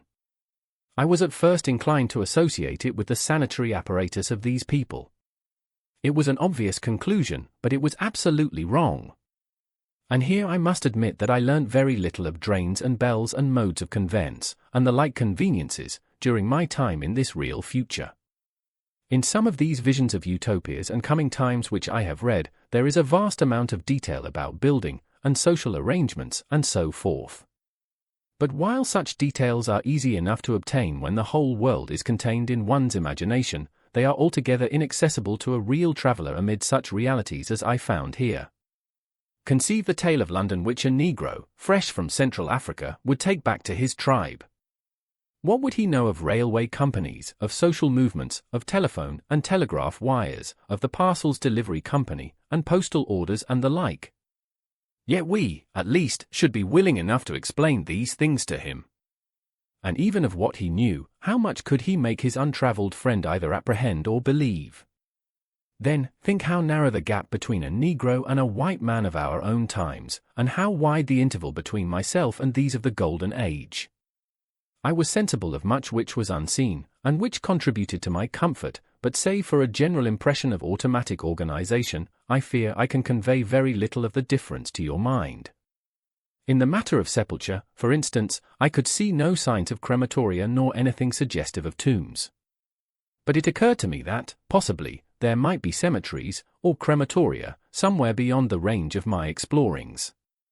This, again, was a question I deliberately put to myself, and my curiosity was at first entirely defeated upon the point. The thing puzzled me, and I was led to make a further remark, which puzzled me still more, that aged and infirm among this people there were none. I must confess that my satisfaction with my first theories of an automatic civilization and a decadent humanity did not long endure. Yet I could think of no other. Let me put my difficulties. The several big palaces I had explored were mere living places, great dining halls and sleeping apartments. I could find no machinery, no appliances of any kind. Yet these people were clothed in pleasant fabrics that must at times need renewal, and their sandals, though undecorated, were fairly complex specimens of metalwork. Somehow such things must be made. And the little people displayed no vestige of a creative tendency. There were no shops, no workshops, no sign of importations among them. They spent all their time in playing gently, in bathing in the river, in making love in a half-playful fashion, in eating fruit and sleeping. I could not see how things were kept going. Then, again, about the time machine, something, I knew not what, had taken it into the hollow pedestal of the white Sphinx. Why? For the life of me I could not imagine. Those waterless wells, too, those flickering pillars. I felt I lacked a clue. I felt, how shall I put it?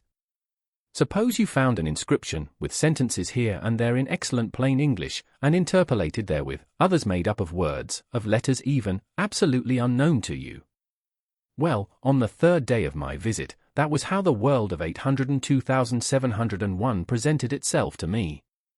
That day, too, I made a friend, of a sort. It happened that, as I was watching some of the little people bathing in a shallow, one of them was seized with cramp and began drifting downstream. The main current ran rather swiftly, but not too strongly for even a moderate swimmer. It will give you an idea, therefore, of the strange deficiency in these creatures, when I tell you that none made the slightest attempt to rescue the weakly crying little thing which was drowning before their eyes.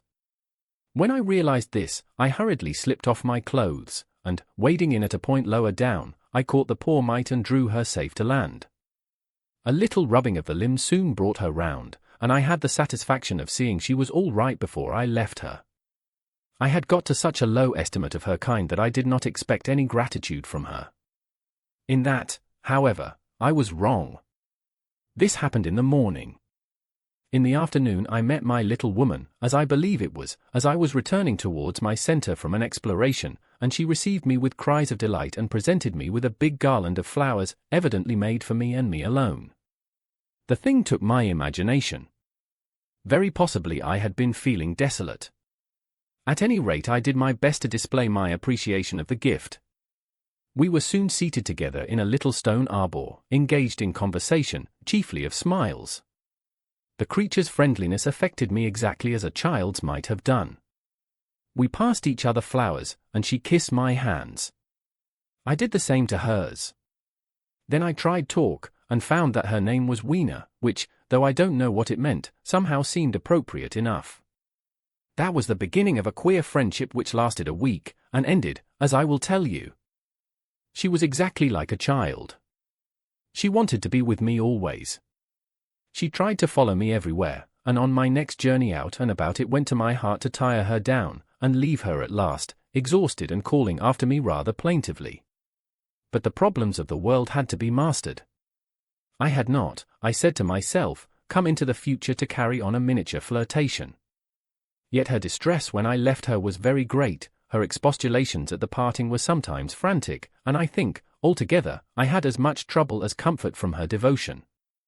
Nevertheless she was, somehow, a very great comfort. I thought it was mere childish affection that made her cling to me. Until it was too late, I did not clearly know what I had inflicted upon her when I left her. Nor until it was too late did I clearly understand what she was to me. For, by merely seeming fond of me, and showing in her weak, futile way that she cared for me, the little doll of a creature presently gave my return to the neighborhood of the white Sphinx almost the feeling of coming home, and I would watch for her tiny figure of white and gold so soon as I came over the hill. It was from her, too, that I learnt that fear had not yet left the world. She was fearless enough in the daylight, and she had the oddest confidence in me, for once, in a foolish moment, I made threatening grimaces at her, and she simply laughed at them. But she dreaded the dark, dreaded shadows, dreaded black things. Darkness to her was the one thing dreadful. It was a singularly passionate emotion, and it set me thinking and observing. I discovered then, among other things, that these little people gathered into the great houses after dark and slept in droves. To enter upon them without a light was to put them into a tumult of apprehension. I never found one out of doors, or one sleeping alone within doors, after dark. Yet I was still such a blockhead that I missed the lesson of that fear, and in spite of Weena's distress, I insisted upon sleeping away from these slumbering multitudes. It troubled her greatly, but in the end her odd affection for me triumphed, and for 5 of the nights of our acquaintance, including the last night of all, she slept with her head pillowed on my arm. But my story slips away from me as I speak of her. It must have been the night before her rescue that I was awakened about dawn. I had been restless, dreaming most disagreeably that I was drowned, and that sea anemones were feeling over my face with their soft palpi. I woke with a start, and with an odd fancy that some greyish animal had just rushed out of the chamber. I tried to get to sleep again, but I felt restless and uncomfortable. It was that dim grey hour when things are just creeping out of darkness, when everything is colourless and clear-cut, and yet unreal. I got up, and went down into the great hall, and so out upon the flagstones in front of the palace. I thought I would make a virtue of necessity, and see the sunrise. The moon was setting, and the dying moonlight and the first pallor of dawn were mingled in a ghastly half-light. The bushes were inky black, the ground a sombre grey, the sky colourless and cheerless. And up the hill I thought I could see ghosts. 3 several times, as I scanned the slope, I saw white figures. Twice I fancied I saw a solitary white, ape-like creature running rather quickly up the hill, and once near the ruins I saw a leash of them carrying some dark body. They moved hastily. I did not see what became of them. It seemed that they vanished among the bushes. The dawn was still indistinct, you must understand. I was feeling that chill, uncertain, early morning feeling you may have known. I doubted my eyes. As the eastern sky grew brighter, and the light of the day came on and its vivid colouring returned upon the world once more, I scanned the view keenly. But I saw no vestige of my white figures. They were mere creatures of the half-light. They must have been ghosts, I said. I wonder whence they dated. For a queer notion of Grant Allen's came into my head, and amused me. If each generation die and leave ghosts, he argued, the world at last will get overcrowded with them. On that theory they would have grown innumerable some 800,000 years hence, and it was no great wonder to see 4 at once. But the jest was unsatisfying, and I was thinking of these figures all the morning, until Weena's rescue drove them out of my head. I associated them in some indefinite way with the white animal I had startled in my first passionate search for the time machine. But Weena was a pleasant substitute. Yet all the same, they were soon destined to take far deadlier possession of my mind. I think I have said how much hotter than our own was the weather of this golden age. I cannot account for it. It may be that the sun was hotter or the earth nearer the sun. It is usual to assume that the sun will go on cooling steadily in the future. But people, unfamiliar with such speculations as those of the younger Darwin, forget that the planets must ultimately fall back one by one into the parent body. As these catastrophes occur, the sun will blaze with renewed energy, and it may be that some inner planet had suffered this fate. Whatever the reason, the fact remains that the sun was very much hotter than we know it. Well, one very hot morning, my 4th, I think, as I was seeking shelter from the heat and glare in a colossal ruin near the great house where I slept and fed, there happened this strange thing. Clambering among these heaps of masonry, I found a narrow gallery, whose end and side windows were blocked by fallen masses of stone. By contrast with the brilliancy outside, it seemed at first impenetrably dark to me. I entered it groping, for the change from light to blackness made spots of colour swim before me. Suddenly I halted spellbound. A pair of eyes, luminous by reflection against the daylight without, was watching me out of the darkness.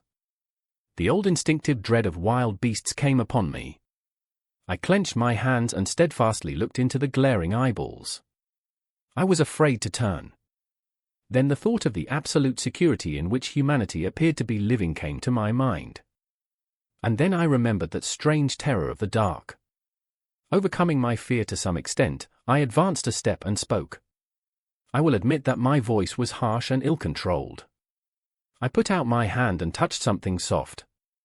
At once the eyes darted sideways, and something white ran past me. I turned with my heart in my mouth, and saw a queer little ape-like figure, its head held down in a peculiar manner, running across the sunlit space behind me. It blundered against a block of granite, staggered aside, and in a moment was hidden in a black shadow beneath another pile of ruined masonry. My impression of it is, of course, imperfect, but I know it was a dull white, and had strange large greyish-red eyes, also that there was flaxen hair on its head and down its back. But, as I say, it went too fast for me to see distinctly. I cannot even say whether it ran on all fours, or only with its forearms held very low. After an instant's pause I followed it into the second heap of ruins. I could not find it at first, but, after a time in the profound obscurity, I came upon one of those round well-like openings of which I have told you, half closed by a fallen pillar. A sudden thought came to me. Could this thing have vanished down the shaft? I lit a match, and, looking down, I saw a small, white, moving creature with large bright eyes which regarded me steadfastly as it retreated. It made me shudder. It was so like a human spider. It was clambering down the wall, and now I saw for the first time a number of metal foot and hand rests forming a kind of ladder down the shaft. Then the light burned my fingers and fell out of my hand, going out as it dropped, and when I had lit another the little monster had disappeared. I do not know how long I sat peering down that well. It was not for some time that I could succeed in persuading myself that the thing I had seen was human. But, gradually, the truth dawned on me, that man had not remained one species, but had differentiated into two distinct animals, that my graceful children of the upper world were not the sole descendants of our generation, but that this bleached, obscene, nocturnal thing, which had flashed before me, was also heir to all the ages. I thought of the flickering pillars and of my theory of an underground ventilation. I began to suspect their true import. And what, I wondered, was this lemur doing in my scheme of a perfectly balanced organization? How was it related to the indolent serenity of the beautiful overworlders? And what was hidden down there at the foot of that shaft? I sat upon the edge of the well telling myself that, at any rate, there was nothing to fear, and that there I must descend for the solution of my difficulties. And withal I was absolutely afraid to go. As I hesitated, two of the beautiful upper-world people came running in their amorous sport across the daylight in the shadow. The male pursued the female, flinging flowers at her as he ran. They seemed distressed to find me, my arm against the overturned pillar, peering down the well. Apparently it was considered bad form to remark these apertures, for when I pointed to this one, and tried to frame a question about it in their tongue, they were still more visibly distressed and turned away. But they were interested by my matches, and I struck some to amuse them. I tried them again about the well, and again I failed. So presently I left them, meaning to go back to Weena, and see what I could get from her. But my mind was already in revolution, my guesses and impressions were slipping and sliding to a new adjustment. I had now a clue to the import of these wells, to the ventilating towers, to the mystery of the ghosts, to say nothing of a hint at the meaning of the bronze gates and the fate of the time machine. And very vaguely there came a suggestion towards the solution of the economic problem that had puzzled me. Here was the new view. Plainly, this second species of man was subterranean. There were three circumstances in particular which made me think that its rare emergence above ground was the outcome of a long-continued underground habit. In the first place, there was the bleached look common in most animals that live largely in the dark, the white fish of the Kentucky caves, for instance. Then, those large eyes, with that capacity for reflecting light, are common features of nocturnal things, witness the owl and the cat. And last of all, that evident confusion in the sunshine, that hasty yet fumbling awkward flight towards dark shadow, and that peculiar carriage of the head while in the light, all reinforced the theory of an extreme sensitivity of the retina. Beneath my feet, then, the earth must be tunneled enormously, and these tunnelings were the habitat of the new race. The presence of ventilating shafts and wells along the hill slopes, everywhere, in fact, except along the river valley, showed how universal were its ramifications. What so natural, then, as to assume that it was in this artificial underworld that such work as was necessary to the comfort of the daylight race was done? The notion was so plausible that I at once accepted it, and went on to assume the how of this splitting of the human species. I dare say you will anticipate the shape of my theory, though, for myself, I very soon felt that it fell far short of the truth. At first, proceeding from the problems of our own age, it seemed clear as daylight to me that the gradual widening of the present merely temporary and social difference between the capitalist and the laborer was the key to the whole position. No doubt it will seem grotesque enough to you, and wildly incredible, and yet even now there are existing circumstances to point that way. There is a tendency to utilize underground space for the less ornamental purposes of civilization. There is the Metropolitan Railway in London, for instance. There are new electric railways, there are subways, there are underground workrooms and restaurants, and they increase and multiply. Evidently, I thought, this tendency had increased till industry had gradually lost its birthright in the sky. I mean that it had gone deeper and deeper into larger and ever larger underground factories, spending a still increasing amount of its time therein, till, in the end. Even now, does not an East End worker live in such artificial conditions as practically to be cut off from the natural surface of the earth? Again, the exclusive tendency of richer people, due, no doubt, to the increasing refinement of their education, and the widening gulf between them and the rude violence of the poor, is already leading to the closing, in their interest, of considerable portions of the surface of the land. About London, for instance, perhaps half the prettier country is shut in against intrusion. And this same widening gulf, which is due to the length and expense of the higher educational process and the increased facilities for and temptations towards refined habits on the part of the rich, will make that exchange between class and class, that promotion by intermarriage which at present retards the splitting of our species along lines of social stratification, less and less frequent. So, in the end, above ground you must have the haves, pursuing pleasure and comfort and beauty, and below ground the have-nots, the workers getting continually adapted to the conditions of their labor. Once they were there, they would no doubt have to pay rent, and not a little of it, for the ventilation of their caverns, and if they refused, they would starve or be suffocated for arrears. Such of them as were so constituted as to be miserable and rebellious would die, and, in the end, the balance being permanent, the survivors would become as well adapted to the conditions of underground life, and as happy in their way, as the overworld people were to theirs. As it seemed to me, the refined beauty and the etiolated pallor followed naturally enough. The great triumph of humanity I had dreamed of took a different shape in my mind. It had been no such triumph of moral education and general cooperation as I had imagined. Instead, I saw a real aristocracy, armed with a perfected science and working to a logical conclusion the industrial system of today. Its triumph had not been simply a triumph over nature, but a triumph over nature and the fellowman. This, I must warn you, was my theory at the time. I had no convenient cicerone in the pattern of the utopian books. My explanation may be absolutely wrong. I still think it is the most plausible one. But even on this supposition the balanced civilization that was at last attained must have long since passed its zenith, and was now far fallen into decay. The too perfect security of the overworlders had led them to a slow movement of degeneration, to a general dwindling in size, strength, and intelligence. That I could see clearly enough already. What had happened to the undergrounders I did not yet suspect, but, from what I had seen of the Morlocks, that, by the by, was the name by which these creatures were called, I could imagine that the modification of the human type was even far more profound than among the Eloi, the beautiful race that I already knew. Then came troublesome doubts. Why had the Morlocks taken my time machine? For I felt sure it was they who had taken it. Why, too, if the Eloi were masters, could they not restore the machine to me? And why were they so terribly afraid of the dark? I proceeded, as I have said, to question Weena about this underworld, but here again I was disappointed.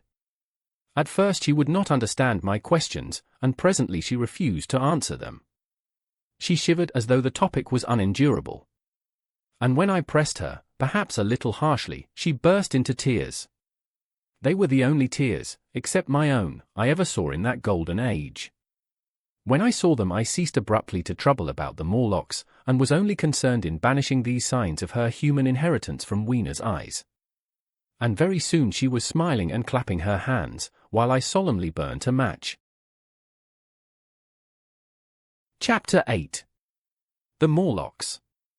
It may seem odd to you, but it was 2 days before I could follow up the newfound clue in what was manifestly the proper way. I felt a peculiar shrinking from those pallid bodies. They were just the half-bleached color of the worms and things one sees preserved in spirit in a zoological museum. And they were filthily cold to the touch. Probably my shrinking was largely due to the sympathetic influence of the Eloi, whose disgust of the Morlocks I now began to appreciate. The next night I did not sleep well.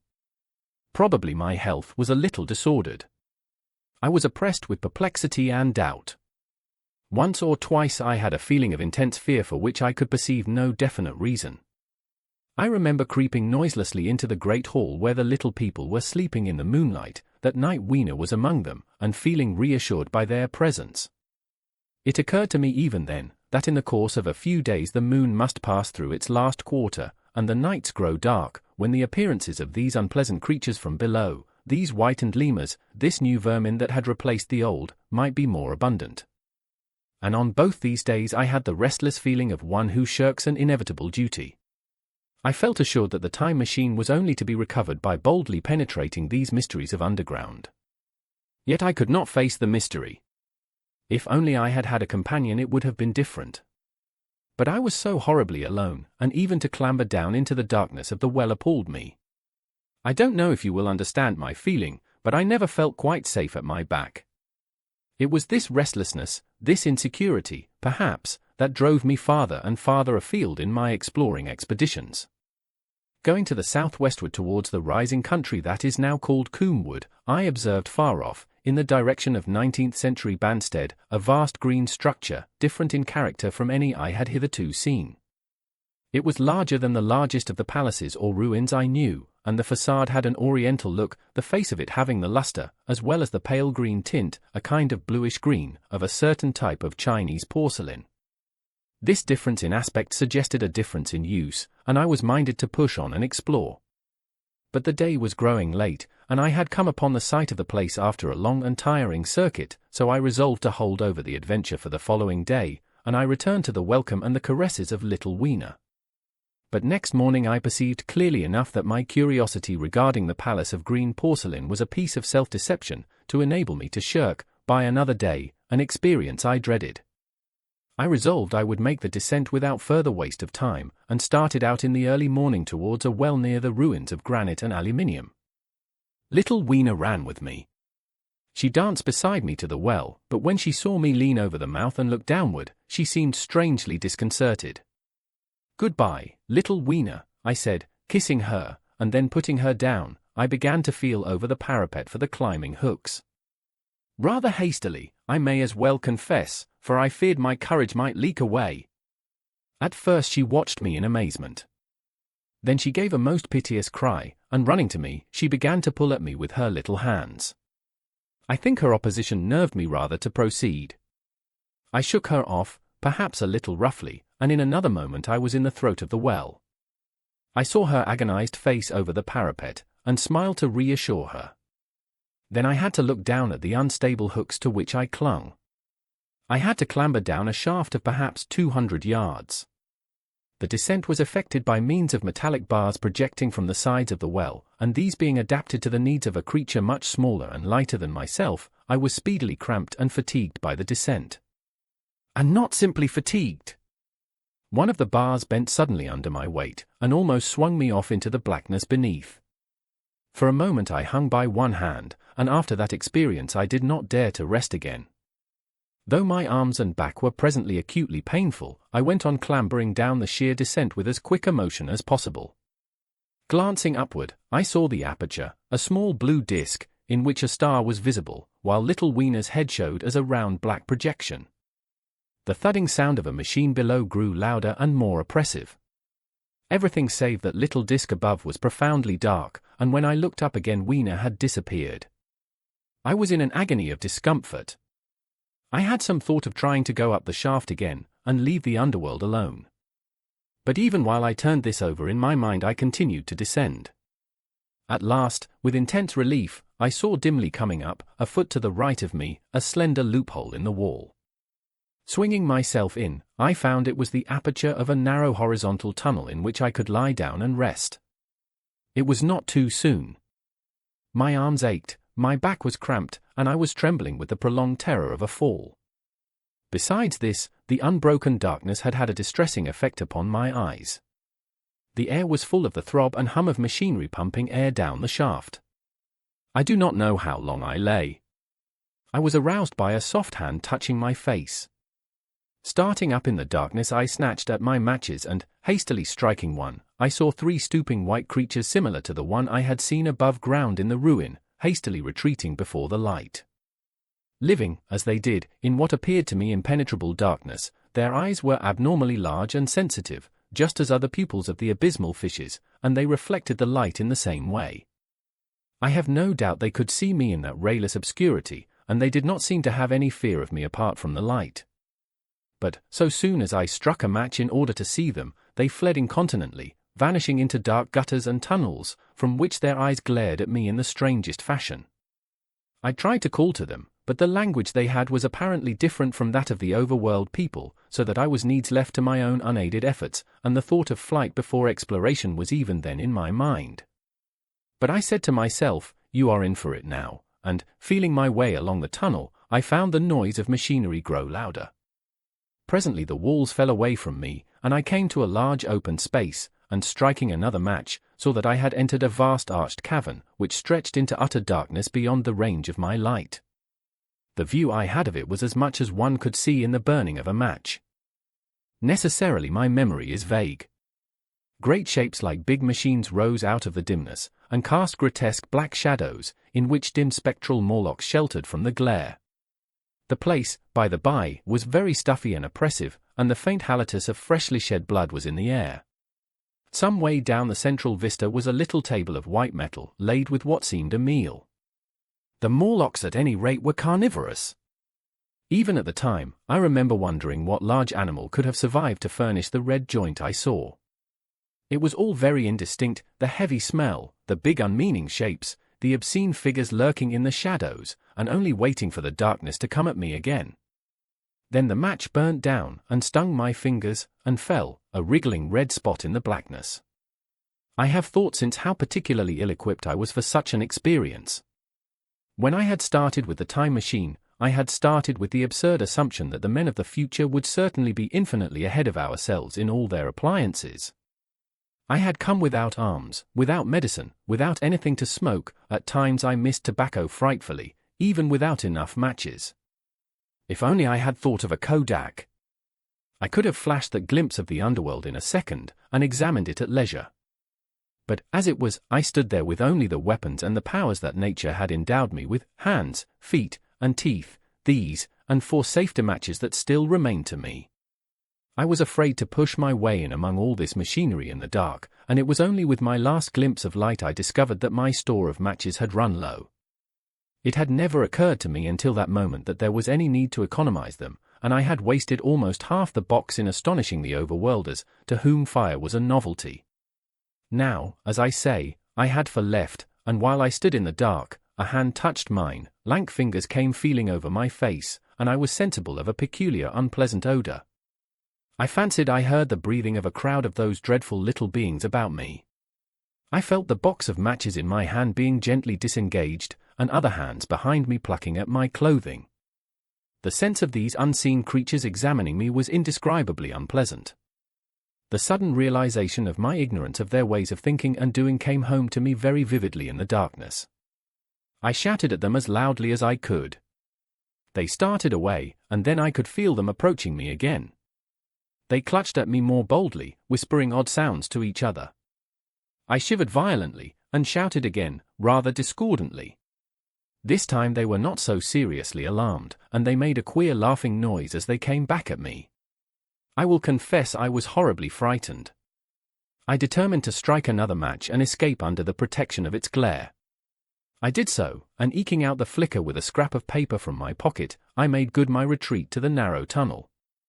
But I had scarce entered this when my light was blown out, and in the blackness I could hear the Morlocks rustling like wind among leaves, and pattering like the rain, as they hurried after me. In a moment I was clutched by several hands, and there was no mistaking that they were trying to haul me back. I struck another light, and waved it in their dazzled faces. You can scarce imagine how nauseatingly inhuman they looked, those pale, chinless faces and great, lidless, pinkish-grey eyes, as they stared in their blindness and bewilderment. But I did not stay to look, I promise you. I retreated again, and when my second match had ended, I struck my third.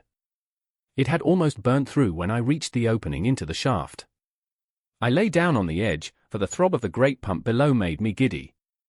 Then I felt sideways for the projecting hooks, and, as I did so, my feet were grasped from behind, and I was violently tugged backward. I lit my last match, and it incontinently went out. But I had my hand on the climbing bars now, and, kicking violently, I disengaged myself from the clutches of the Morlocks, and was speedily clambering up the shaft, while they stayed peering and blinking up at me, all but one little wretch who followed me for some way, and well-nigh secured my boot as a trophy. That climb seemed interminable to me. With the last 20 or 30 feet of it a deadly nausea came upon me. I had the greatest difficulty in keeping my hold. The last few yards was a frightful struggle against this faintness. Several times my head swam, and I felt all the sensations of falling. At last, however, I got over the well-mouth somehow, and staggered out of the ruin into the blinding sunlight. I fell upon my face. Even the soil smelt sweet and clean. Then I remember Weena kissing my hands and ears, and the voices of others among the Eloi. Then, for a time, I was insensible. Chapter 9. When night came. Now, indeed, I seemed in a worse case than before. Hitherto, except during my night's anguish at the loss of the time machine, I had felt a sustaining hope of ultimate escape, but that hope was staggered by these new discoveries. Hitherto I had merely thought myself impeded by the childish simplicity of the little people, and by some unknown forces which I had only to understand to overcome, but there was an altogether new element in the sickening quality of the Morlocks, a something inhuman and malign. Instinctively I loathed them. Before, I had felt as a man might feel who had fallen into a pit. My concern was with the pit and how to get out of it. Now I felt like a beast in a trap, whose enemy would come upon him soon. The enemy I dreaded may surprise you. It was the darkness of the new moon. Weena had put this into my head by some at first incomprehensible remarks about the dark nights. It was not now such a very difficult problem to guess what the coming dark nights might mean. The moon was on the wane, each night there was a longer interval of darkness. And I now understood to some slight degree at least the reason of the fear of the little upper-world people for the dark. I wondered vaguely what foul villainy it might be that the Morlocks did under the new moon. I felt pretty sure now that my second hypothesis was all wrong. The upper-world people might once have been the favored aristocracy, and the Morlocks their mechanical servants, but that had long since passed away. The two species that had resulted from the evolution of man were sliding down towards, or had already arrived at, an altogether new relationship. The Eloi, like the Carlovignan kings, had decayed to a mere beautiful futility. They still possessed the earth on sufferance, since the Morlocks, subterranean for innumerable generations, had come at last to find the daylit surface intolerable. And the Morlocks made their garments, I inferred, and maintained them in their habitual needs, perhaps through the survival of an old habit of service. They did it as a standing horse paws with his foot, or as a man enjoys killing animals in sport, because ancient and departed necessities had impressed it on the organism. But, clearly, the old order was already in part reversed. The nemesis of the delicate ones was creeping on apace. Ages ago, thousands of generations ago, man had thrust his brother man out of the ease and the sunshine. And now that brother was coming back, changed. Already the Eloi had begun to learn one old lesson anew. They were becoming reacquainted with fear. And suddenly there came into my head the memory of the meat I had seen in the underworld. It seemed odd how it floated into my mind, not stirred up as it were by the current of my meditations, but coming in almost like a question from outside. I tried to recall the form of it. I had a vague sense of something familiar, but I could not tell what it was at the time. Still, however helpless the little people in the presence of their mysterious fear, I was differently constituted. I came out of this age of ours, this ripe prime of the human race, when fear does not paralyze and mystery has lost its terrors. I at least would defend myself. Without further delay I determined to make myself arms and a fastness where I might sleep. With that refuge as a base, I could face this strange world with some of that confidence I had lost in realizing to what creatures night by night I lay exposed. I felt I could never sleep again until my bed was secure from them. I shuddered with horror to think how they must already have examined me. I wandered during the afternoon along the valley of the Thames, but found nothing that commended itself to my mind as inaccessible. All the buildings and trees seemed easily practicable to such dexterous climbers as the Morlocks, to judge by their wells, must be. Then the tall pinnacles of the palace of green porcelain and the polished gleam of its walls came back to my memory, and in the evening, taking Weena like a child upon my shoulder, I went up the hills towards the southwest. The distance, I had reckoned, was 7 or 8 miles, but it must have been nearer 18. I had first seen the place on a moist afternoon when distances are deceptively diminished. In addition, the heel of one of my shoes was loose, and a nail was working through the sole. They were comfortable old shoes I wore about indoors, so that I was lame. And it was already long past sunset when I came in sight of the palace, silhouetted black against the pale yellow of the sky. Weena had been hugely delighted when I began to carry her, but after a while she desired me to let her down, and ran along by the side of me, occasionally darting off on either hand to pick flowers to stick in my pockets. My pockets had always puzzled Weena, but at the last she had concluded that they were an eccentric kind of vases for floral decoration. At least she utilized them for that purpose. And that reminds me. In changing my jacket I found. The time traveler paused, put his hand into his pocket and silently placed 2 withered flowers, not unlike very large white mallows, upon the little table. Then he resumed his narrative. As the hush of evening crept over the world and we proceeded over the hill crest towards Wimbledon, Weena grew tired and wanted to return to the house of grey stone. But I pointed out the distant pinnacles of the palace of green porcelain to her, and contrived to make her understand that we were seeking a refuge there from her fear. You know that great pause that comes upon things before the dusk? Even the breeze stops in the trees. To me there is always an air of expectation about that evening stillness.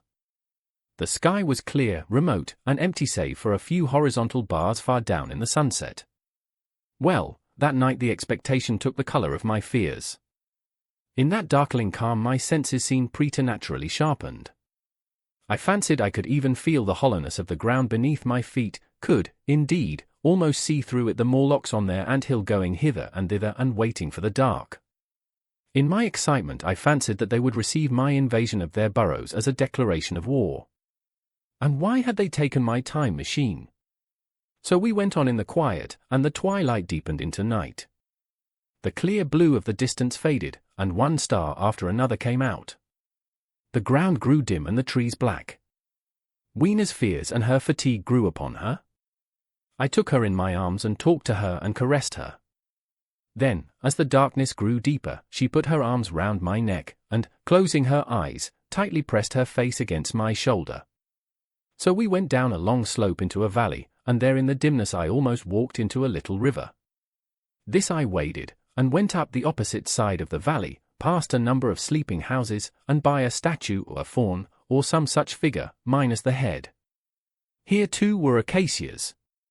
So far I had seen nothing of the Morlocks, but it was yet early in the night, and the darker hours before the old moon rose were still to come. From the brow of the next hill I saw a thick wood spreading wide and black before me. I hesitated at this. I could see no end to it, either to the right or the left. Feeling tired, my feet, in particular, were very sore, I carefully lowered Weena from my shoulder as I halted, and sat down upon the turf. I could no longer see the palace of green porcelain, and I was in doubt of my direction. I looked into the thickness of the wood and thought of what it might hide. Under that dense tangle of branches one would be out of sight of the stars. Even were there no other lurking danger, a danger I did not care to let my imagination loose upon, there would still be all the roots to stumble over and the tree boles to strike against. I was very tired, too, after the excitements of the day, so I decided that I would not face it, but would pass the night upon the open hill. Weena, I was glad to find, was fast asleep. I carefully wrapped her in my jacket and sat down beside her to wait for the moonrise.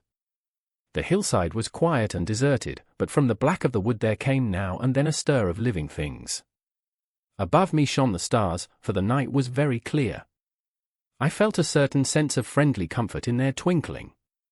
All the old constellations had gone from the sky, however, that slow movement which is imperceptible in 100 human lifetimes had long since rearranged them in unfamiliar groupings.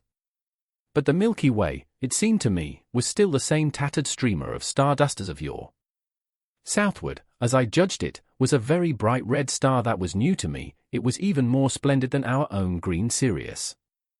And amid all these scintillating points of light, one bright planet shone kindly and steadily like the face of an old friend. Looking at these stars suddenly dwarfed my own troubles and all the gravities of terrestrial life. I thought of their unfathomable distance, and the slow inevitable drift of their movements out of the unknown past into the unknown future. I thought of the great precessional cycle that the pole of the Earth describes. Only 40 times had that silent revolution occurred during all the years that I had traversed. And during these few revolutions all the activity, all the traditions, the complex organizations, the nations, languages, literatures, aspirations, even the mere memory of man as I knew him, had been swept out of existence. Instead were these frail creatures who had forgotten their high ancestry, and the white things of which I went in terror. Then I thought of the great fear that was between the two species, and for the first time, with a sudden shiver, came the clear knowledge of what the meat I had seen might be. Yet it was too horrible. I looked at little Weena sleeping beside me, her face white and star-like under the stars, and forthwith dismissed the thought. Through that long night I held my mind off the Morlocks as well as I could, and whiled away the time by trying to fancy I could find signs of the old constellations in the new confusion. The sky kept very clear, except for a hazy cloud or so. No doubt I dozed at times. Then, as my vigil wore on, came a faintness in the eastward sky, like the reflection of some colourless fire, and the old moon rose, thin and peaked and white.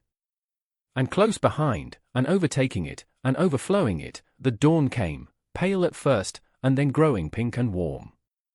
No Morlocks had approached us. Indeed, I had seen none upon the hill that night. And in the confidence of renewed day it almost seemed to me that my fear had been unreasonable. I stood up and found my foot with the loose heel swollen at the ankle and painful under the heel, so I sat down again, took off my shoes, and flung them away. I awakened Weena, and we went down into the wood, now green and pleasant instead of black and forbidding. We found some fruit wherewith to break our fast. We soon met others of the dainty ones, laughing and dancing in the sunlight as though there was no such thing in nature as the night. And then I thought once more of the meat that I had seen. I felt assured now of what it was, and from the bottom of my heart I pitied this last feeble rill from the great flood of humanity. Clearly, at some time in the long ago of human decay the Morlocks' food had run short. Possibly they had lived on rats and such like vermin. Even now man is far less discriminating and exclusive in his food than he was, far less than any monkey. His prejudice against human flesh is no deep-seated instinct. And so these inhuman sons of men. I tried to look at the thing in a scientific spirit. After all, they were less human and more remote than our cannibal ancestors of 3,000 or 4,000 years ago. And the intelligence that would have made this state of things a torment had gone. Why should I trouble myself? These Eloi were mere fatted cattle, which the ant-like Morlocks preserved and preyed upon, probably saw to the breeding of. And there was Weena dancing at my side. Then I tried to preserve myself from the horror that was coming upon me, by regarding it as a rigorous punishment of human selfishness. Man had been content to live in ease and delight upon the labours of his fellowman, had taken necessity as his watchword and excuse, and in the fullness of time necessity had come home to him. I even tried a Carlyle-like scorn of this wretched aristocracy in decay. But this attitude of mind was impossible. However great their intellectual degradation, the Eloi had kept too much of the human form not to claim my sympathy, and to make me perforce a sharer in their degradation and their fear. I had at that time very vague ideas as to the course I should pursue. My first was to secure some safe place of refuge, and to make myself such arms of metal or stone as I could contrive. That necessity was immediate. In the next place, I hoped to procure some means of fire, so that I should have the weapon of a torch at hand, for nothing, I knew, would be more efficient against these Morlocks. Then I wanted to arrange some contrivance to break open the doors of bronze under the white Sphinx. I had in mind a battering ram. I had a persuasion that if I could enter those doors and carry a blaze of light before me, I should discover the time machine and escape. I could not imagine the Morlocks were strong enough to move it far away. Weena I had resolved to bring with me to our own time. And turning such schemes over in my mind, I pursued our way towards the building which my fancy had chosen as our dwelling. Chapter 10. The Palace of Green Porcelain. I found the Palace of Green Porcelain, when we approached it about noon, deserted and falling into ruin. Only ragged vestiges of glass remained in its windows, and great sheets of the green facing had fallen away from the corroded metallic framework. It lay very high upon a turfy down, and looking northeastward before I entered it, I was surprised to see a large estuary, or even creek, where I judged Wandsworth and Battersea must once have been. I thought then, though I never followed up the thought, of what might have happened, or might be happening, to the living things in the sea. The material of the palace proved on examination to be indeed porcelain, and along the face of it I saw an inscription in some unknown character.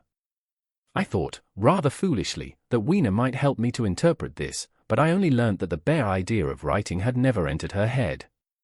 She always seemed to me, I fancy, more human than she was, perhaps because her affection was so human. Within the big valves of the door, which were open and broken, we found, instead of the customary hall, a long gallery lit by many side windows. At the first glance I was reminded of a museum. The tiled floor was thick with dust, and a remarkable array of miscellaneous objects was shrouded in the same grey covering. Then I perceived, standing strange and gaunt in the centre of the hall, what was clearly the lower part of a huge skeleton. I recognized by the oblique feet that it was some extinct creature after the fashion of the megatherium. The skull and the upper bones lay beside it in the thick dust, and in one place, where rainwater had dropped through a leak in the roof, the thing itself had been worn away. Further in the gallery was the huge skeleton barrel of a brontosaurus. My museum hypothesis was confirmed. Going towards the side, I found what appeared to be sloping shelves, and clearing away the thick dust, I found the old familiar glass cases of our own time.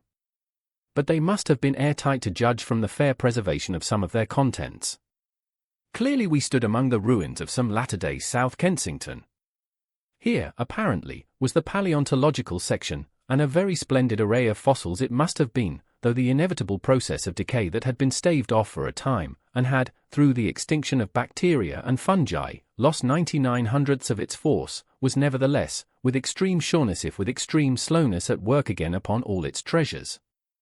Here and there I found traces of the little people in the shape of rare fossils broken to pieces or threaded in strings upon reeds. And the cases had in some instances been bodily removed, by the Morlocks, as I judged. The place was very silent. The thick dust deadened our footsteps. Weena, who had been rolling a sea urchin down the sloping glass of a case, presently came, as I stared about me, and very quietly took my hand and stood beside me. And at first I was so much surprised by this ancient monument of an intellectual age that I gave no thought to the possibilities it presented. Even my preoccupation about the time machine receded a little from my mind. To judge from the size of the place, this palace of green porcelain had a great deal more in it than a gallery of paleontology, possibly historical galleries, it might be, even a library. To me, at least in my present circumstances, these would be vastly more interesting than this spectacle of old-time geology and decay. Exploring, I found another short gallery running transversely to the first. This appeared to be devoted to minerals, and the sight of a block of sulphur set my mind running on gunpowder. But I could find no saltpeter, indeed, no nitrates of any kind. Doubtless they had deliquesced ages ago. Yet the sulphur hung in my mind, and set up a train of thinking. As for the rest of the contents of that gallery, though on the whole they were the best preserved of all I saw, I had little interest. I am no specialist in mineralogy, and I went on down a very ruinous aisle running parallel to the first hall I had entered. Apparently this section had been devoted to natural history, but everything had long since passed out of recognition. A few shriveled and blackened vestiges of what had once been stuffed animals, desiccated mummies in jars that had once held spirit, a brown dust of departed plants, that was all. I was sorry for that, because I should have been glad to trace the patient readjustments by which the conquest of animated nature had been attained. Then we came to a gallery of simply colossal proportions, but singularly ill-lit, the floor of it running downward at a slight angle from the end at which I entered. At intervals white globes hung from the ceiling, many of them cracked and smashed, which suggested that originally the place had been artificially lit. Here I was more in my element, for rising on either side of me were the huge bulks of big machines, all greatly corroded and many broken down, but some still fairly complete. You know I have a certain weakness for mechanism, and I was inclined to linger among these, the more so as for the most part they had the interest of puzzles, and I could make only the vaguest guesses at what they were for. I fancied that if I could solve their puzzles I should find myself in possession of powers that might be of use against the Morlocks. Suddenly Weena came very close to my side. So suddenly that she startled me. Had it not been for her I do not think I should have noticed that the floor of the gallery sloped at all. Footnote: it may be here, of course, that the floor did not slope, but that the museum was built into the side of a hill. Ed. The end I had come in at was quite above ground, and was lit by rare slit-like windows. As you went down the length, the ground came up against these windows, until at last there was a pit like the area of a London house before each, and only a narrow line of daylight at the top. I went slowly along, puzzling about the machines, and had been too intent upon them to notice the gradual diminution of the light, until Weena's increasing apprehensions drew my attention. Then I saw that the gallery ran down at last into a thick darkness. I hesitated, and then, as I looked round me, I saw that the dust was less abundant and its surface less even. Further away towards the dimness, it appeared to be broken by a number of small narrow footprints. My sense of the immediate presence of the Morlocks revived at that. I felt that I was wasting my time in the academic examination of machinery. I called to mind that it was already far advanced in the afternoon, and that I had still no weapon, no refuge, and no means of making a fire. And then down in the remote blackness of the gallery I heard a peculiar pattering, and the same odd noises I had heard down the well. I took Weena's hand. Then, struck with a sudden idea, I left her and turned to a machine from which projected a lever not unlike those in a signal box. Clambering upon the stand, and grasping this lever in my hands, I put all my weight upon it sideways. Suddenly Weena, deserted in the central aisle, began to whimper. I had judged the strength of the lever pretty correctly, for it snapped after a minute's strain, and I rejoined her with a mace in my hand more than sufficient, I judged, for any Morlock skull I might encounter. And I longed very much to kill a Morlock or so. Very inhuman, you may think, to want to go killing one's own descendants. But it was impossible, somehow, to feel any humanity in the things. Only my disinclination to leave Weena, and a persuasion that if I began to slake my thirst for murder my time machine might suffer, restrained me from going straight down the gallery and killing the brutes I heard. Well, mace in one hand and Weena in the other, I went out of that gallery and into another and still larger one, which at the first glance reminded me of a military chapel hung with tattered flags. The brown and charred rags that hung from the sides of it, I presently recognized as the decaying vestiges of books. They had long since dropped to pieces, and every semblance of print had left them. But here and there were warp boards and cracked metallic clasps that told the tale well enough. Had I been a literary man I might, perhaps, have moralized upon the futility of all ambition. But as it was, the thing that struck me with keenest force was the enormous waste of labor to which this somber wilderness of rotting paper testified. At the time I will confess that I thought chiefly of the philosophical transactions and my own 17 papers upon physical optics. Then, going up a broad staircase, we came to what may once have been a gallery of technical chemistry. And here I had not a little hope of useful discoveries. Except at one end where the roof had collapsed, this gallery was well preserved. I went eagerly to every unbroken case. And at last, in one of the really airtight cases, I found a box of matches. Very eagerly I tried them. They were perfectly good. They were not even damp. I turned to Weena.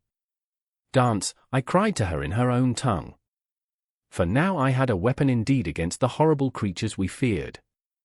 And so, in that derelict museum, upon the thick soft carpeting of dust, to Weena's huge delight, I solemnly performed a kind of composite dance, whistling the Land of the Leal as cheerfully as I could. In part it was a modest cancan, in part a step dance, in part a skirt dance, so far as my tailcoat permitted, and in part original. For I am naturally inventive, as you know. Now, I still think that for this box of matches to have escaped the wear of time for immemorial years was a most strange, as for me it was a most fortunate, thing. Yet, oddly enough, I found a far unlikelier substance, and that was camphor. I found it in a sealed jar, that by chance, I suppose, had been really hermetically sealed. I fancied at first that it was paraffin wax, and smashed the glass accordingly. But the odor of camphor was unmistakable. In the universal decay this volatile substance had chanced to survive, perhaps through many thousands of centuries. It reminded me of a sepia painting I had once seen done from the ink of a fossil belemnite that must have perished and become fossilized millions of years ago. I was about to throw it away, but I remembered that it was inflammable and burnt with a good bright flame, was, in fact, an excellent candle, and I put it in my pocket. I found no explosives, however, nor any means of breaking down the bronze doors. As yet my iron crowbar was the most helpful thing I had chanced upon. Nevertheless I left that gallery greatly elated. I cannot tell you all the story of that long afternoon. It would require a great effort of memory to recall my explorations in at all the proper order. I remember a long gallery of rusting stands of arms, and how I hesitated between my crowbar and a hatchet or a sword.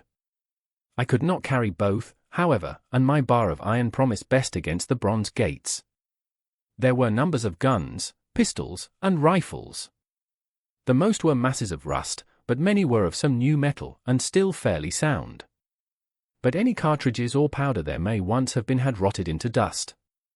One corner I saw was charred and shattered, perhaps, I thought, by an explosion among the specimens. In another place was a vast array of idols, Polynesian, Mexican, Grecian, Phoenician, every country on earth, I should think.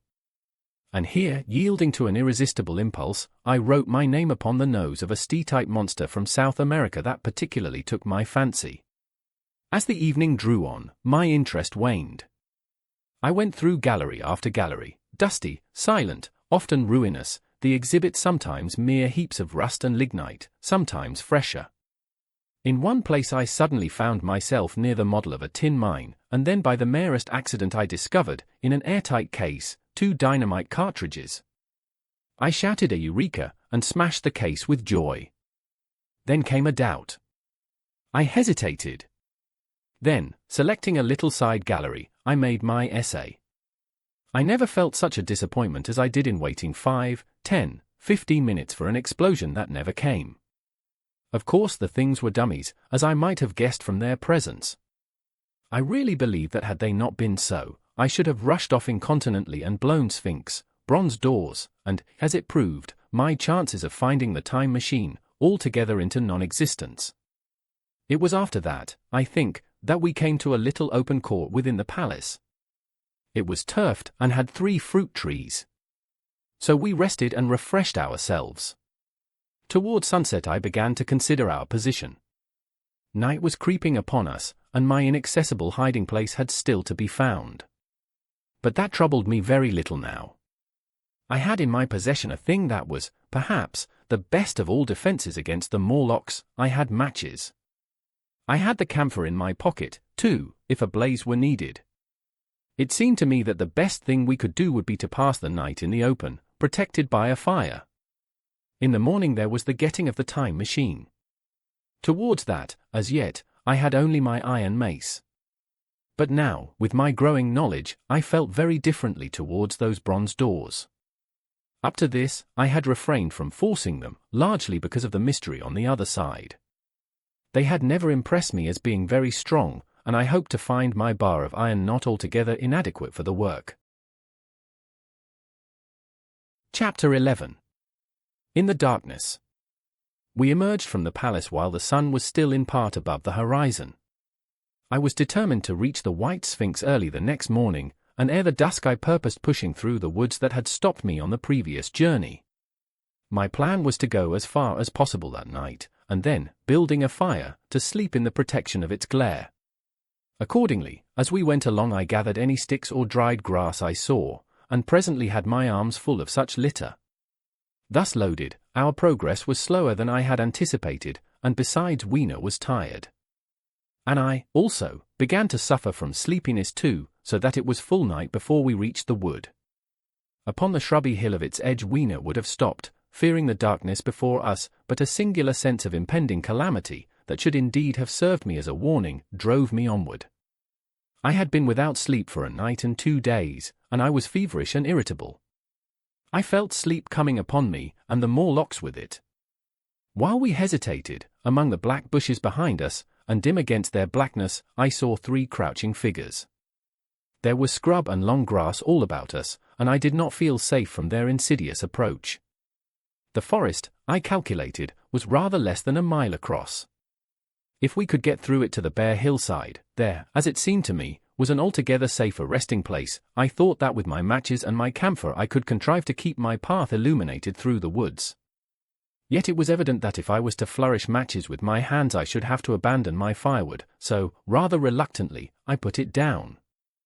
And then it came into my head that I would amaze our friends behind by lighting it. I was to discover the atrocious folly of this proceeding, but it came to my mind as an ingenious move for covering our retreat. I don't know if you have ever thought what a rare thing flame must be in the absence of man and in a temperate climate. The sun's heat is rarely strong enough to burn, even when it is focused by dewdrops, as is sometimes the case in more tropical districts. Lightning may blast and blacken, but it rarely gives rise to widespread fire. Decaying vegetation may occasionally smolder with the heat of its fermentation, but this rarely results in flame. In this decadence, too, the art of fire-making had been forgotten on the earth. The red tongues that went licking up my heap of wood were an altogether new and strange thing to Weena. She wanted to run to it and play with it. I believe she would have cast herself into it had I not restrained her. But I caught her up, and in spite of her struggles, plunged boldly before me into the wood. For a little way the glare of my fire lit the path. Looking back presently, I could see, through the crowded stems, that from my heap of sticks the blaze had spread to some bushes adjacent, and a curved line of fire was creeping up the grass of the hill. I laughed at that, and turned again to the dark trees before me. It was very black, and Weena clung to me convulsively, but there was still, as my eyes grew accustomed to the darkness, sufficient light for me to avoid the stems. Overhead it was simply black, except where a gap of remote blue sky shone down upon us here and there. I lit none of my matches because I had no hand free. Upon my left arm I carried my little one, in my right hand I had my iron bar. For some way I heard nothing but the crackling twigs under my feet, the faint rustle of the breeze above, and my own breathing and the throb of the blood vessels in my ears. Then I seemed to know of a pattering behind me. I pushed on grimly. The pattering grew more distinct, and then I caught the same queer sound and voices I had heard in the underworld. There were evidently several of the Morlocks, and they were closing in upon me. Indeed, in another minute I felt a tug at my coat, then something at my arm. And Weena shivered violently, and became quite still. It was time for a match. But to get one I must put her down.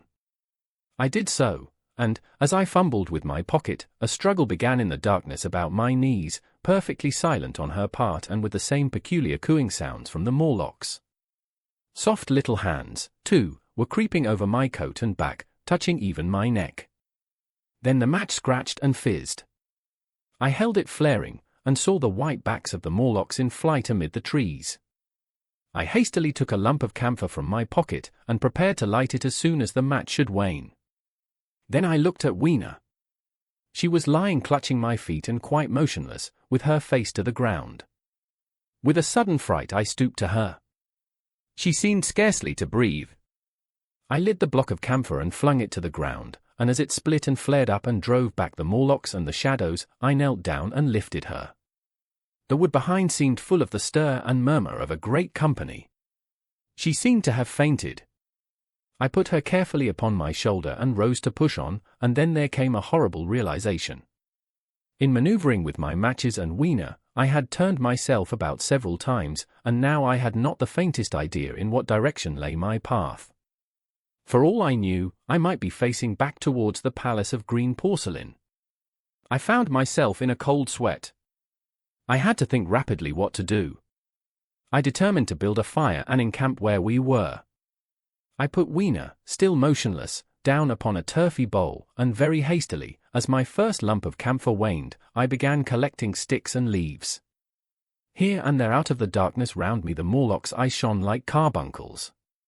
The camphor flickered and went out. I lit a match, and as I did so, two white forms that had been approaching Weena dashed hastily away.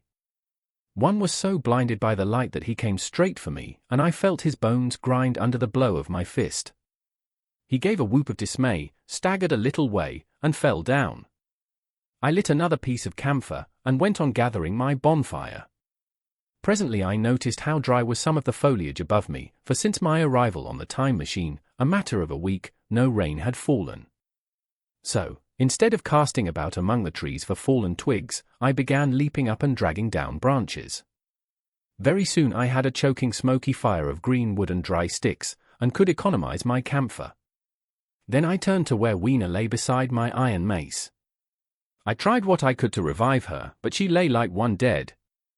I could not even satisfy myself whether or not she breathed.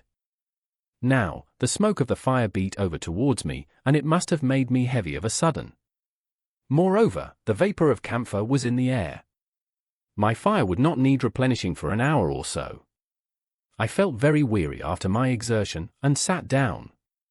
The wood, too, was full of a slumberous murmur that I did not understand. I seemed just to nod and open my eyes. But all was dark, and the Morlocks had their hands upon me. Flinging off their clinging fingers, I hastily felt in my pocket for the matchbox, and it had gone. Then they gripped and closed with me again. In a moment I knew what had happened. I had slept, and my fire had gone out, and the bitterness of death came over my soul. The forest seemed full of the smell of burning wood. I was caught by the neck, by the hair, by the arms, and pulled down. It was indescribably horrible in the darkness to feel all these soft creatures heaped upon me. I felt as if I was in a monstrous spider's web.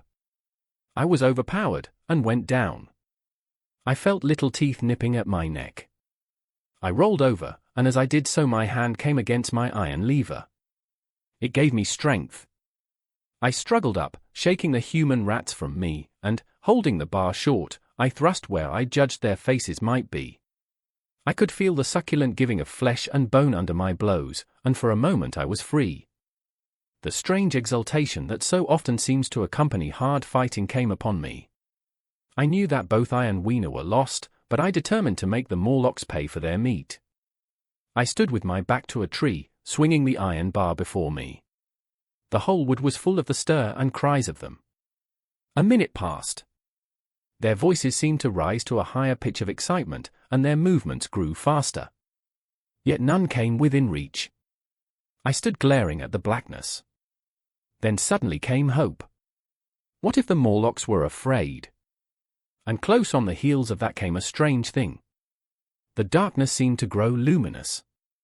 Very dimly I began to see the Morlocks about me, 3 battered at my feet, and then I recognized, with incredulous surprise, that the others were running, in an incessant stream, as it seemed, from behind me, and away through the wood in front. And their backs seemed no longer white, but reddish. As I stood agape, I saw a little red spark go drifting across a gap of starlight between the branches, and vanish.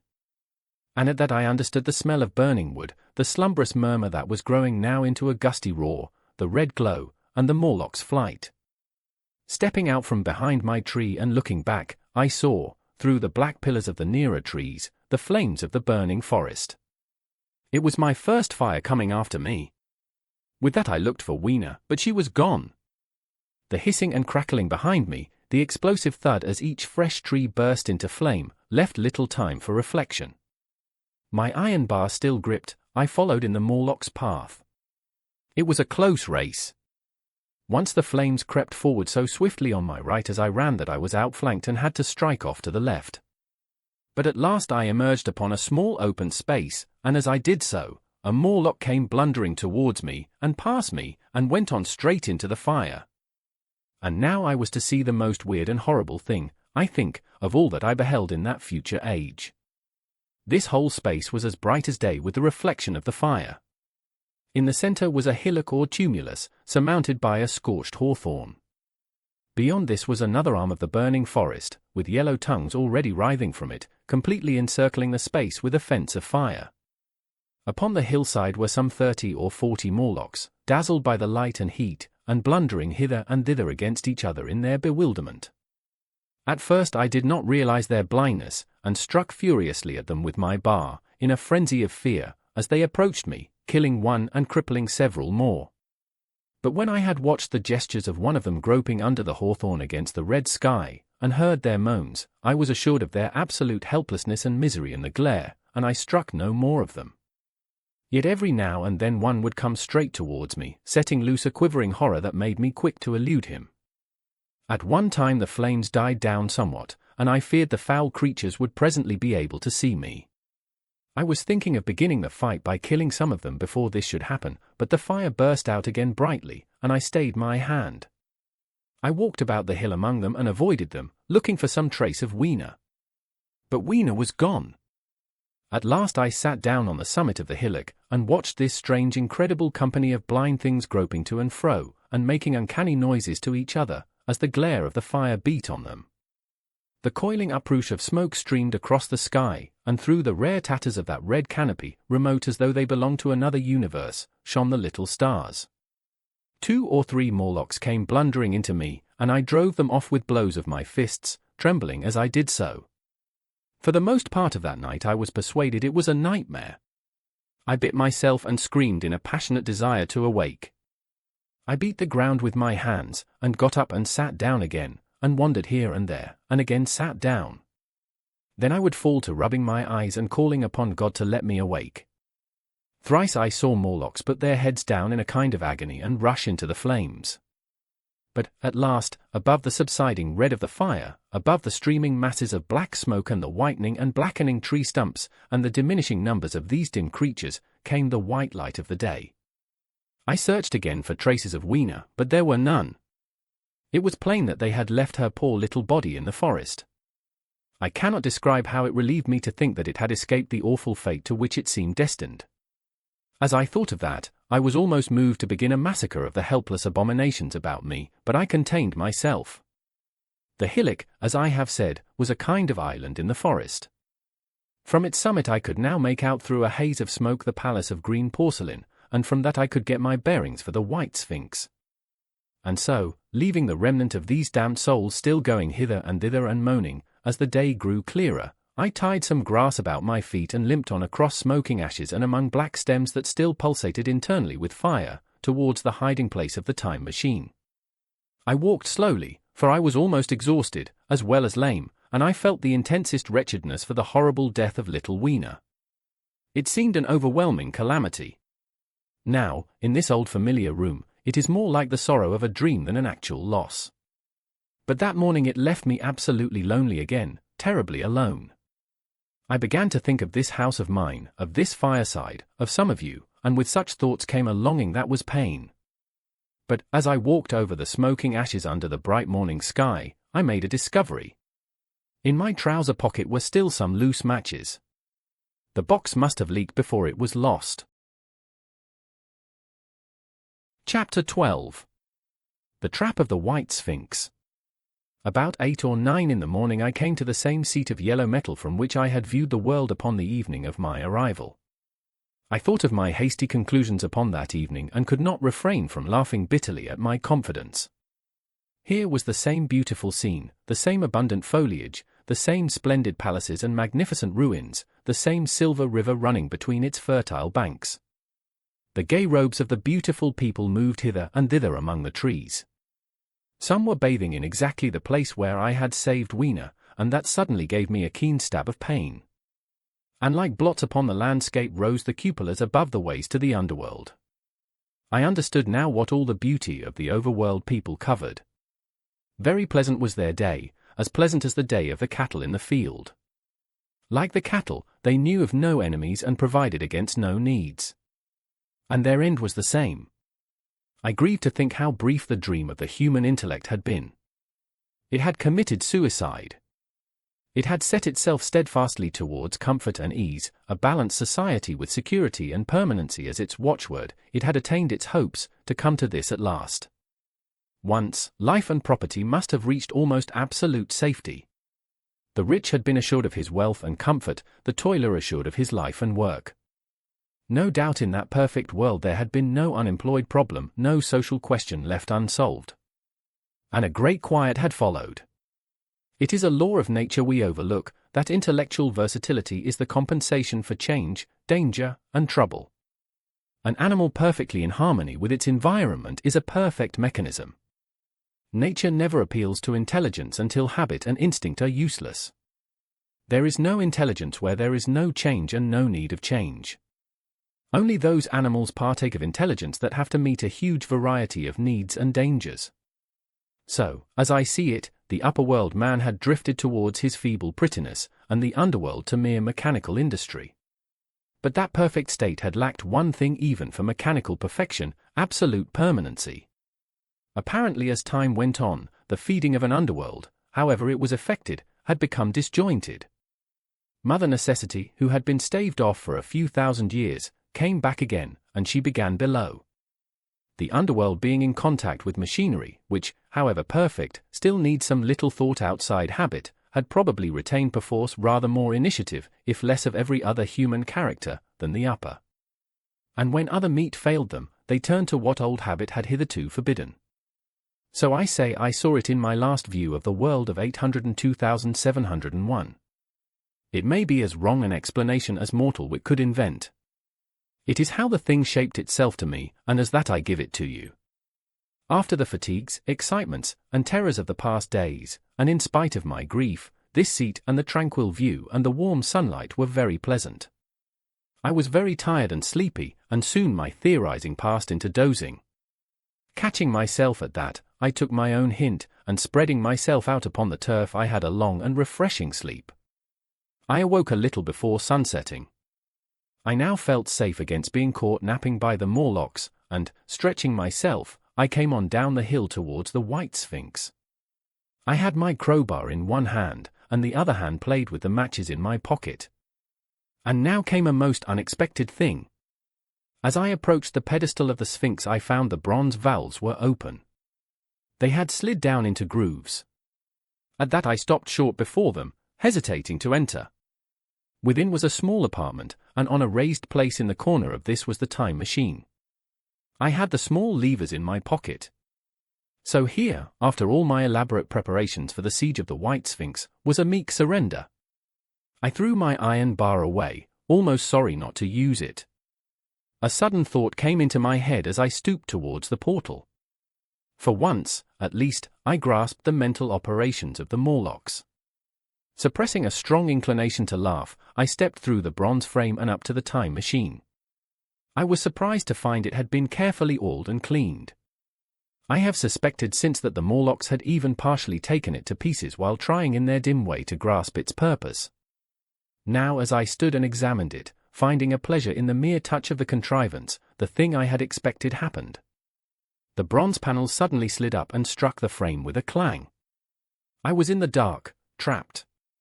So the Morlocks thought. At that I chuckled gleefully. I could already hear their murmuring laughter as they came towards me. Very calmly I tried to strike the match. I had only to fix on the levers and depart then like a ghost. But I had overlooked one little thing. The matches were of that abominable kind that light only on the box. You may imagine how all my calm vanished. The little brutes were close upon me. One touched me. I made a sweeping blow in the dark at them with the levers, and began to scramble into the saddle of the machine. Then came one hand upon me and then another. Then I had simply to fight against their persistent fingers for my levers, and at the same time feel for the studs over which these fitted. Indeed, they almost got away from me.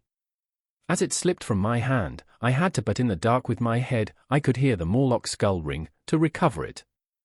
It was a nearer thing than the fight in the forest, I think, this last scramble. But at last the lever was fixed and pulled over. The clinging hand slipped from me. The darkness presently fell from my eyes. I found myself in the same grey light and tumult I have already described. Chapter 13. The Further Vision. I have already told you of the sickness and confusion that comes with time traveling.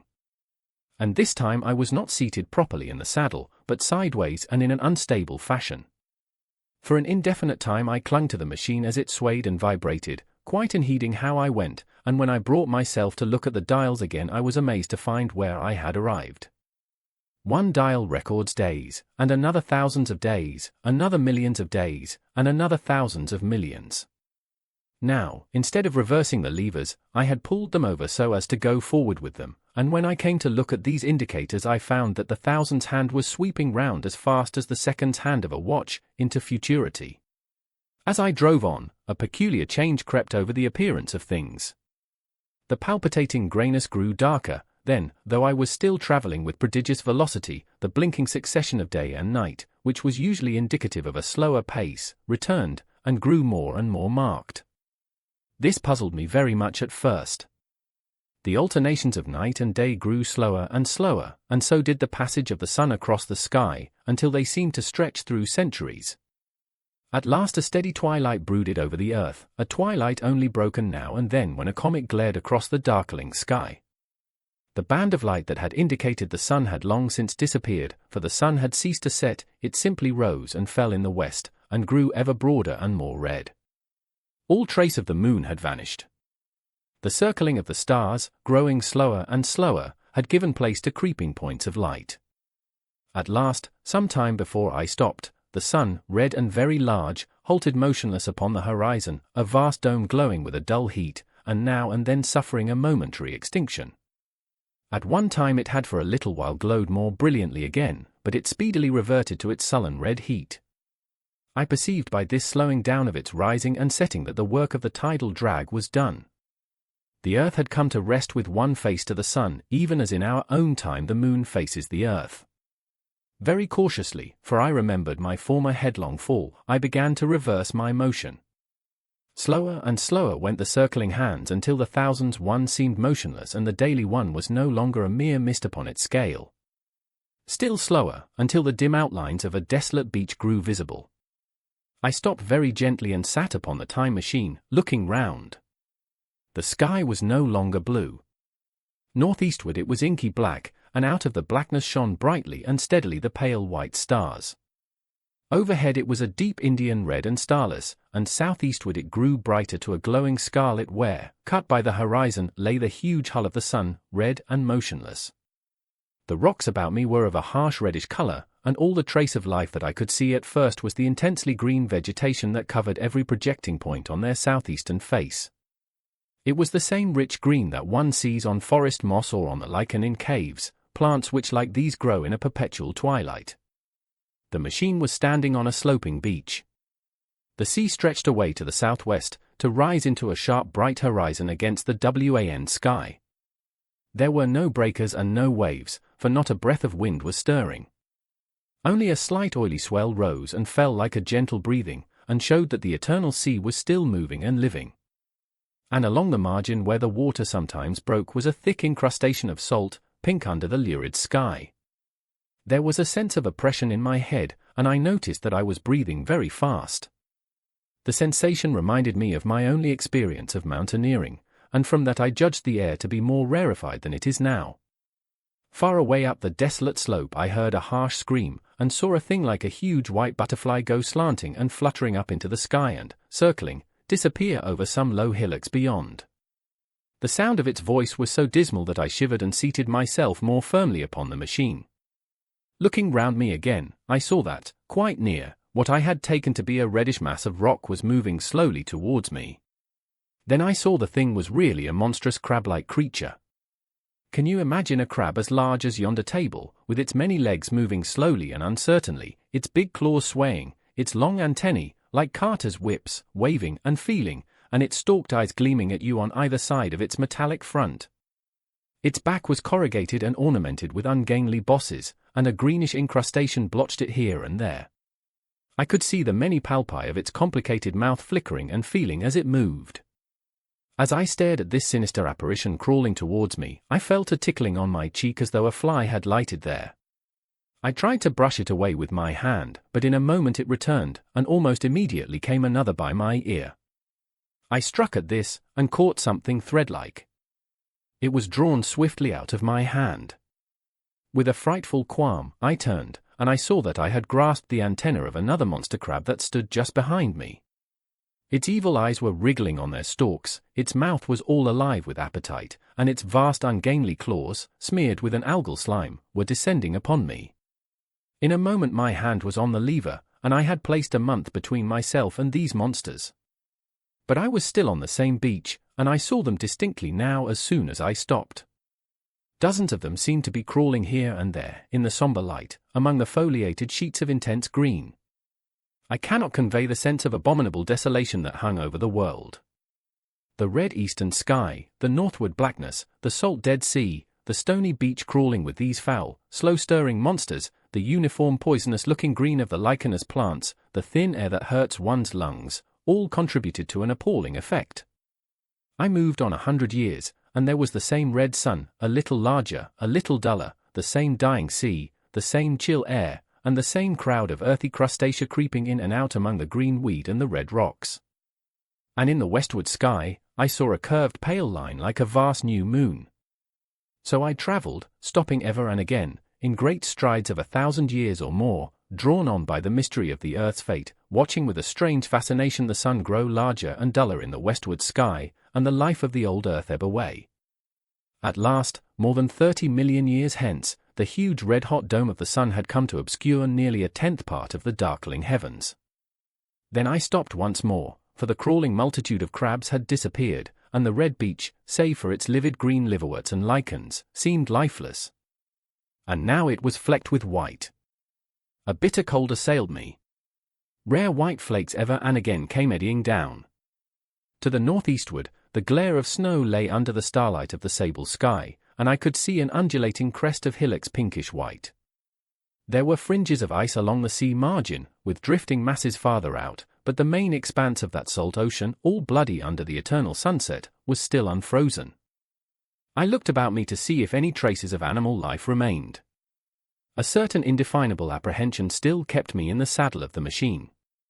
But I saw nothing moving, in earth or sky or sea. The green slime on the rocks alone testified that life was not extinct. A shallow sandbank had appeared in the sea and the water had receded from the beach. I fancied I saw some black object flopping about upon this bank, but it became motionless as I looked at it, and I judged that my eye had been deceived, and that the black object was merely a rock. The stars in the sky were intensely bright and seemed to me to twinkle very little. Suddenly I noticed that the circular westward outline of the sun had changed, that a concavity, a bay, had appeared in the curve. I saw this grow larger. For a minute perhaps I stared aghast at this blackness that was creeping over the day, and then I realized that an eclipse was beginning. Either the moon or the planet Mercury was passing across the sun's disk. Naturally, at first I took it to be the moon, but there is much to incline me to believe that what I really saw was the transit of an inner planet passing very near to the Earth. The darkness grew apace, a cold wind began to blow in freshening gusts from the east, and the showering white flakes in the air increased in number. From the edge of the sea came a ripple and whisper. Beyond these lifeless sounds the world was silent. Silent? It would be hard to convey the stillness of it. All the sounds of man, the bleating of sheep, the cries of birds, the hum of insects, the stir that makes the background of our lives, all that was over. As the darkness thickened, the eddying flakes grew more abundant, dancing before my eyes, and the cold of the air more intense. At last, one by one, swiftly, one after the other, the white peaks of the distant hills vanished into blackness. The breeze rose to a moaning wind. I saw the black central shadow of the eclipse sweeping towards me. In another moment the pale stars alone were visible. All else was rayless obscurity. The sky was absolutely black. A horror of this great darkness came on me. The cold, that smote to my marrow, and the pain I felt in breathing, overcame me. I shivered, and a deadly nausea seized me. Then like a red-hot bow in the sky appeared the edge of the sun. I got off the machine to recover myself. I felt giddy and incapable of facing the return journey. As I stood sick and confused I saw again the moving thing upon the shoal. There was no mistake now that it was a moving thing against the red water of the sea.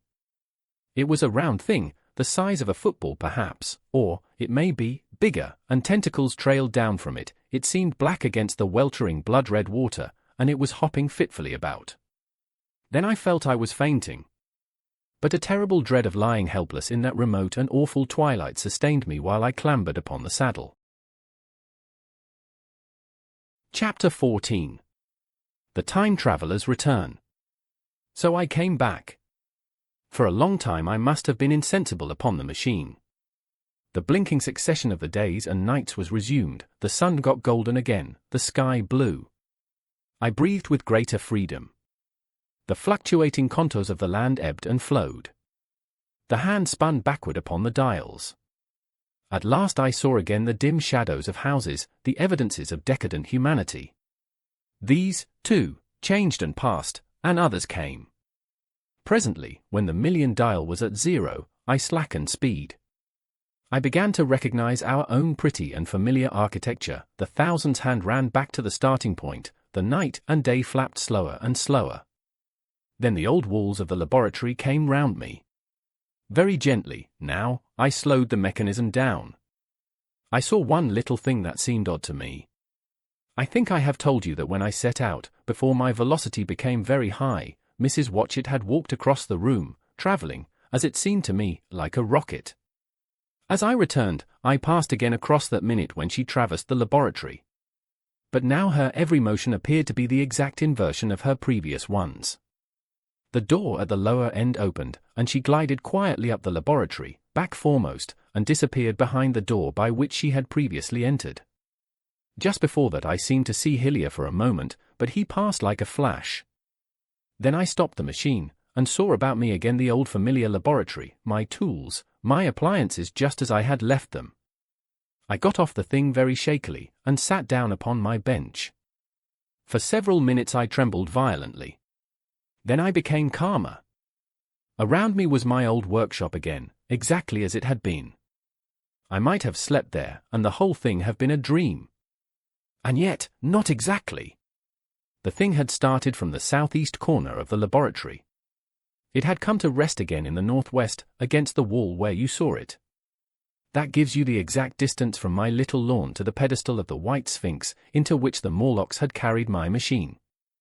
For a time my brain went stagnant. Presently I got up and came through the passage here, limping, because my heel was still painful, and feeling sorely begrimed.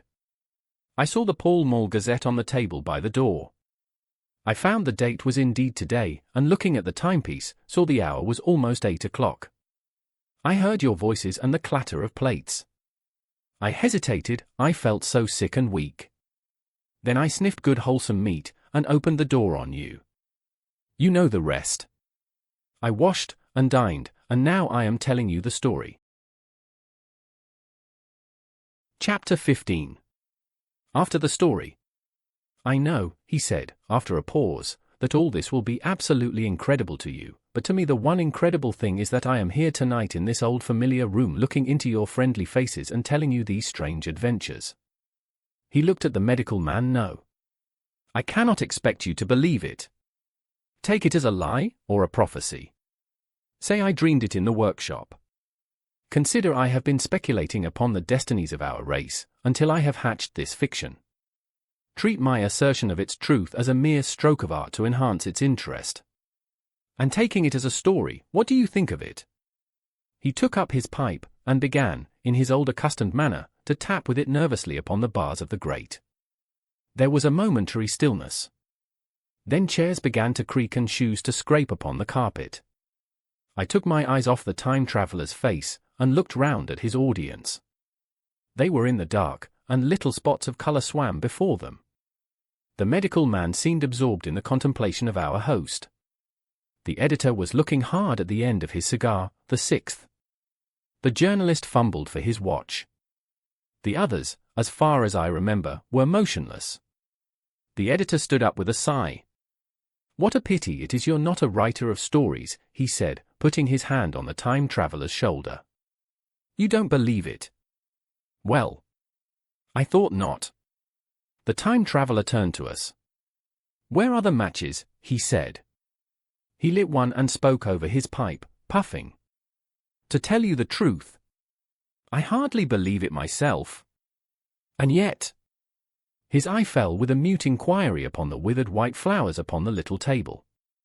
Then he turned over the hand holding his pipe, and I saw he was looking at some half-healed scars on his knuckles. The medical man rose, came to the lamp, and examined the flowers. "The gynoecium's odd," he said. The psychologist leant forward to see, holding out his hand for a specimen.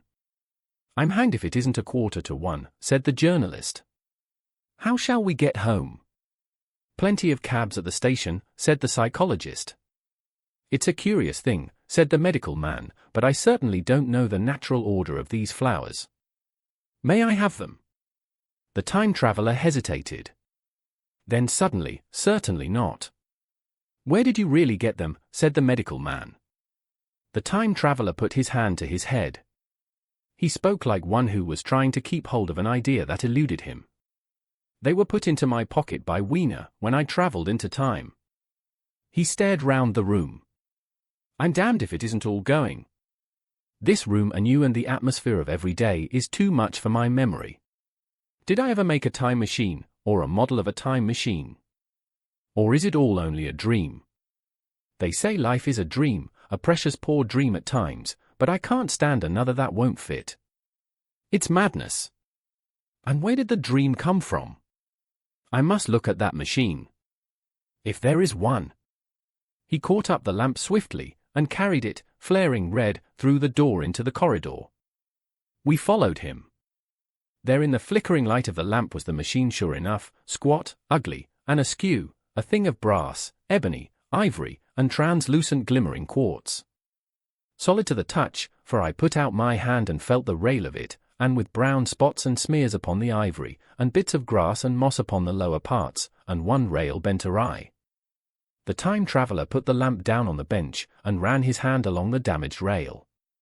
"It's all right now," he said. "The story I told you was true. I'm sorry to have brought you out here in the cold." He took up the lamp, and, in an absolute silence, we returned to the smoking room. He came into the hall with us and helped the editor on with his coat. The medical man looked into his face and, with a certain hesitation, told him he was suffering from overwork, at which he laughed hugely. I remember him standing in the open doorway, bawling good night. I shared a cab with the editor. He thought the tale a gaudy lie. For my own part, one was unable to come to a conclusion. The story was so fantastic and incredible, the telling so credible and sober. I lay awake most of the night thinking about it. I determined to go next day and see the time traveler again. I was told he was in the laboratory, and being on easy terms in the house, I went up to him. The laboratory, however, was empty. I stared for a minute at the time machine and put out my hand and touched the lever.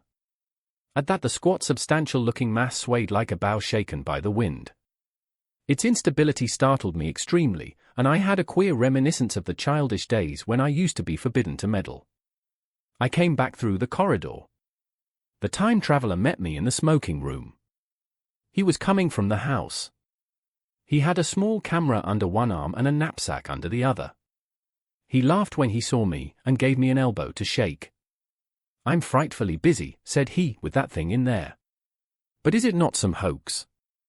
I said, "Do you really travel through time?" "Really and truly I do." And he looked frankly into my eyes. He hesitated. His eye wandered about the room. "I only want half an hour," he said. "I know why you came, and it's awfully good of you. There's some magazines here. If you'll stop to lunch I'll prove you this time traveling up to the hilt, specimens and all. If you'll forgive my leaving you now?"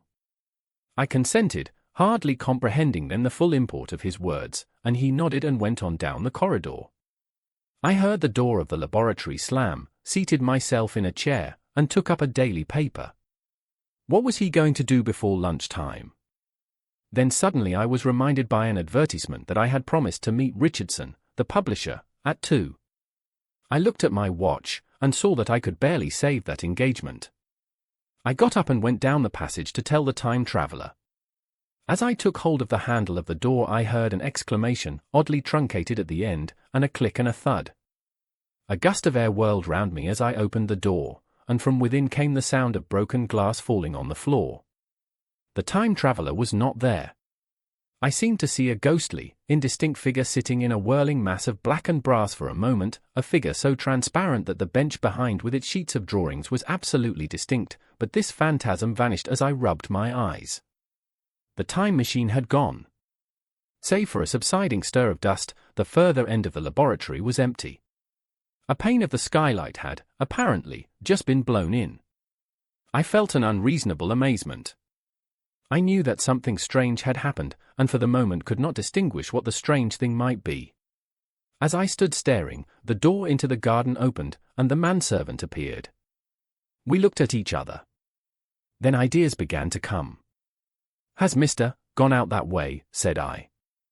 "No, sir. No one has come out this way. I was expecting to find him here." At that I understood. At the risk of disappointing Richardson, I stayed on, waiting for the time traveler, waiting for the second, perhaps still stranger story, and the specimens and photographs he would bring with him. But I am beginning now to fear that I must wait a lifetime. The time traveler vanished 3 years ago. And, as everybody knows now, he has never returned. Epilogue. One cannot choose but wonder. Will he ever return? It may be that he swept back into the past, and fell among the blood-drinking, hairy savages of the age of unpolished stone, into the abysses of the Cretaceous Sea, or among the grotesque saurians, the huge reptilian brutes of the Jurassic times. He may even now, if I may use the phrase, be wandering on some plesiosaurus-haunted oolitic coral reef, or beside the lonely saline seas of the Triassic Age.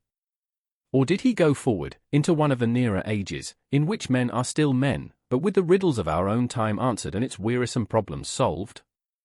Into the manhood of the race, for I, for my own part, cannot think that these latter days of weak experiment, fragmentary theory, and mutual discord are indeed man's culminating time. I say, for my own part. I know, for the question had been discussed among us long before the time machine was made, thought but cheerlessly of the advancement of mankind, and saw in the growing pile of civilization only a foolish heaping that must inevitably fall back upon and destroy its makers in the end. If that is so, it remains for us to live as though it were not so. But to me the future is still black and blank, is a vast ignorance, lit at a few casual places by the memory of his story. And I have by me, for my comfort, 2 strange white flowers, shriveled now, and brown and flat and brittle, to witness that even when mind and strength had gone, gratitude and a mutual tenderness still lived on in the heart of man. Thank you for listening. For more classic audiobooks, please visit youtube.com/@theoldbooknook.